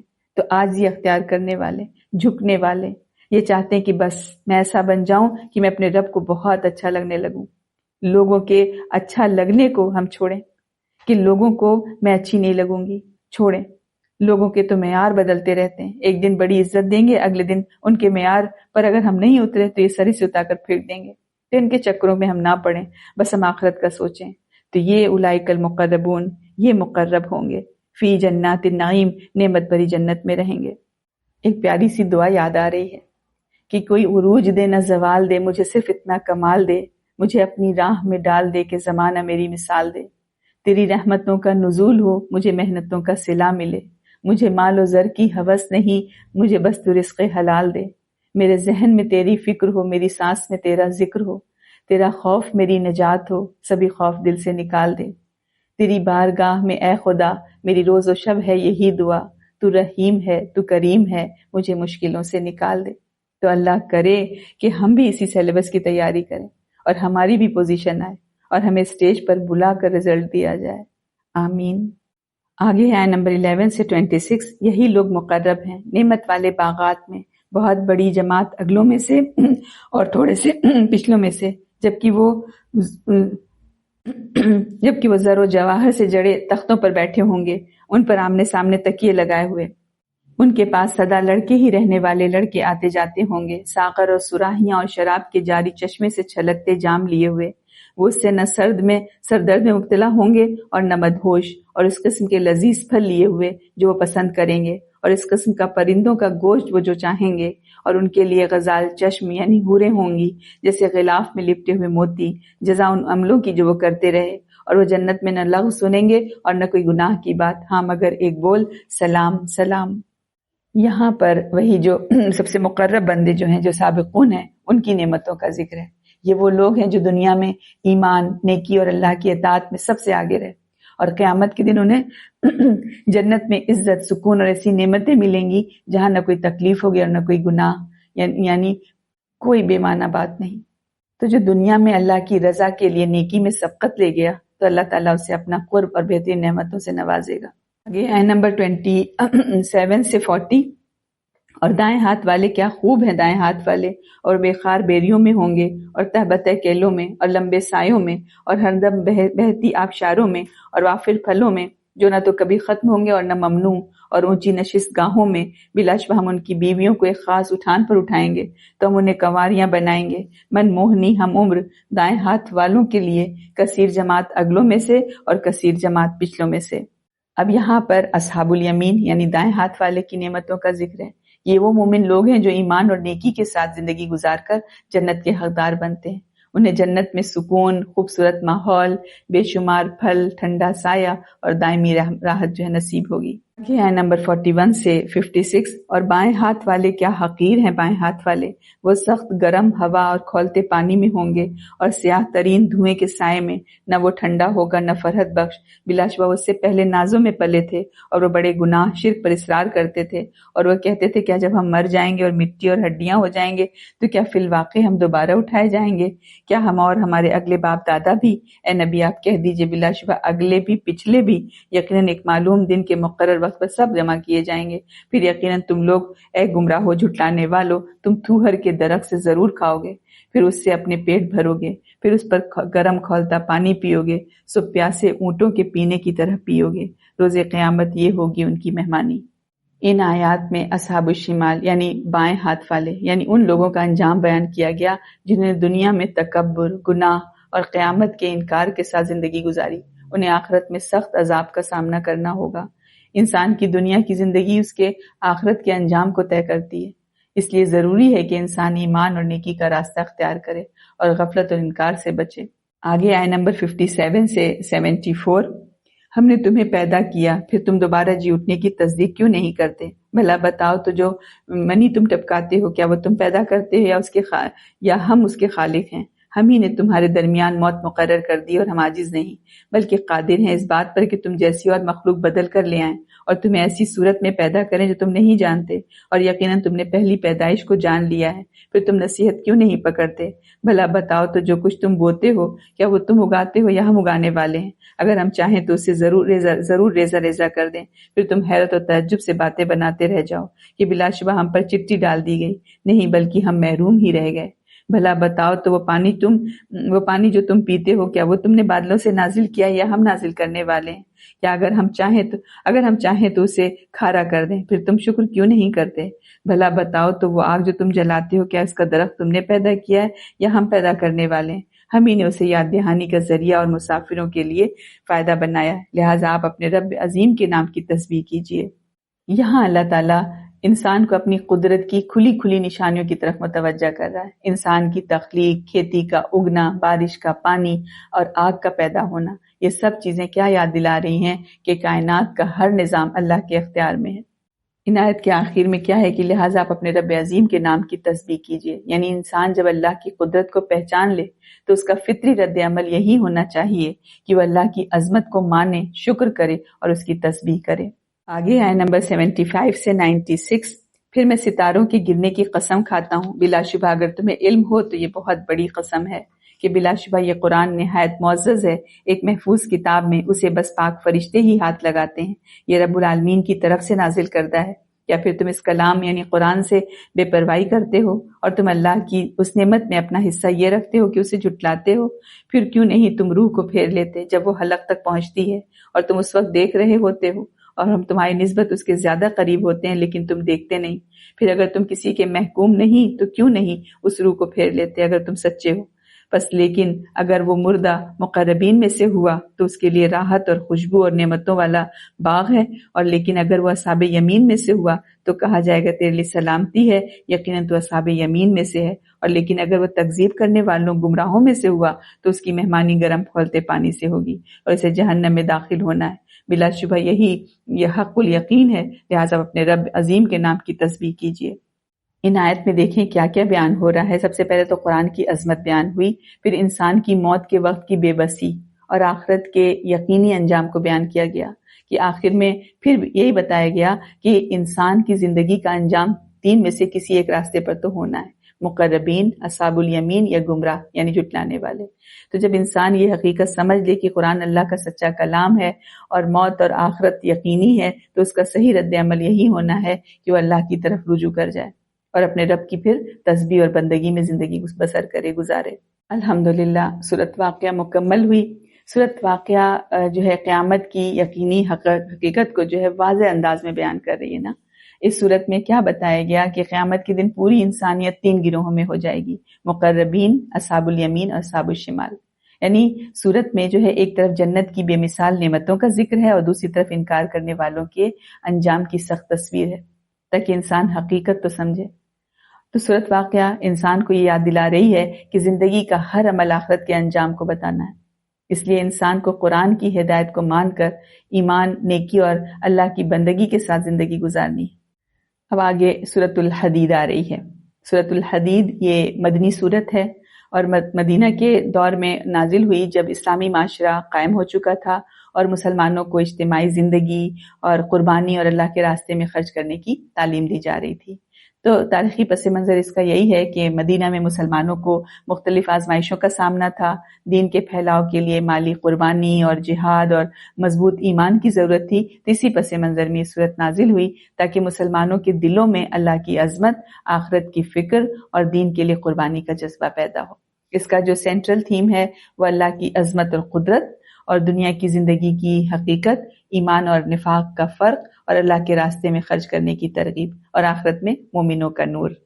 سورۃ واقعہ میں ہم دیکھیں کہ قیامت کے دن انسانوں کے تین گروہ اور ان کا انجام ہم نے دیکھا، اور سورۃ حدید میں انشاءاللہ ہم پڑھیں گے کہ دنیا میں وہ ایمان اور عمل جو آخرت کے انجام کو بناتے ہیں۔ شروع کرتے ہیں، بسم اللہ الرحمن الرحیم، آیہ نمبر 1 سے 10۔ آسمانوں اور زمین میں جو چیز بھی ہے اللہ کی تسبیح کرتی ہے اور وہ نہایت غالب، خوب حکمت والا ہے۔ آسمانوں اور زمین کی بادشاہی اسی کی ہے، وہی زندہ کرتا ہے، وہی مارتا ہے، اور وہ ہر چیز پر خوب قادر ہے۔ وہی اول بھی ہے، وہی آخر بھی ہے، وہی ظاہر بھی، وہی باطن بھی، وہی ہر شے کو خوب جاننے والا ہے۔ وہی ہے جس نے آسمانوں اور زمین کو 6 دنوں میں پیدا کیا، پھر عرش پر مستوی ہو گیا۔ وہ جانتا ہے جو چیز زمین میں داخل ہوتی ہے اور جو چیز اس سے نکلتی ہے، اور جو چیز آسمان سے اترتی ہے اور جو اس میں اوپر چڑھتی ہے، اور تم جہاں کہیں ہو وہ تمہارے ساتھ ہے، اور اللہ اسے خوب دیکھ رہا ہے جو تم عمل کرتے ہو۔ اسی کے لیے آسمانوں اور زمین کی بادشاہی ہے اور تمام امور اللہ ہی کی طرف لوٹائے جاتے ہیں۔ وہی رات کو دن میں داخل کرتا ہے اور دن کو رات میں داخل کرتا ہے، اور وہ سینوں کے راز خوب جانتا ہے۔ اللہ پر اور اس کے رسول پر ایمان لاؤ، اس مال میں سے خرچ کرو جس میں سے اس نے تمہیں جانشین بنایا ہے۔ پھر تم میں سے جو لوگ ایمان لائے اور انہوں نے خرچ کیا ان کے لیے بہت بڑا اجر ہے۔ اور تمہیں کیا ہے کہ تم اللہ پر ایمان نہیں لاتے، جبکہ رسول تمہیں بلاتا ہے کہ تم اپنے رب پر ایمان لاؤ، اور یقیناً وہ تم سے پختہ وعدہ لے چکا ہے اگر تم مومن ہو۔ وہی تو ہے جو اپنے بندے پر واضح آیات نازل کرتا ہے تاکہ وہ تمہیں اندھیروں سے اجالے کی طرف نکالے، اور بلا شبہ اللہ تم پر نہایت شفیق، خوب رحم کرنے والا ہے۔ اور تمہیں کیا ہے کہ تم اللہ کی راہ میں خرچ نہیں کرتے، جبکہ آسمانوں اور زمین کی میراث اللہ ہی کی ہے۔ تم میں سے جن لوگوں نے فتح مکہ سے پہلے خرچ کیا اور جہاد کیا، یہ ان لوگوں کے برابر نہیں ہیں جنہوں نے فتح مکہ کے بعد یہی کام کیے۔ یہ پہلے کرنے والے لوگ درجے میں عظیم تر ہیں ان لوگوں سے جنہوں نے اس فتح کے بعد خرچ کیا اور لڑائی کی، اور اللہ نے ہر ایک سے نیک جزا کا وعدہ کیا ہے، اور اللہ اس سے خوب باخبر ہے جو تم عمل کرتے ہو۔ یہاں اللہ تعالیٰ کی عظمت، اللہ تعالیٰ کی قدرت اور کامل اختیار اس کو بیان کیا گیا، اور انسان کو یاد دلایا گیا کہ جو کچھ اس کے پاس ہے وہ دراصل اللہ کی امانت ہے۔ اس لیے ایمان اور اللہ کے راستے میں خرچ کرنا ہی وہ راستہ ہے جو انسان کو دنیا کی تاریکیوں سے نکال کر ہدایت کی روشنی میں لے آتا ہے۔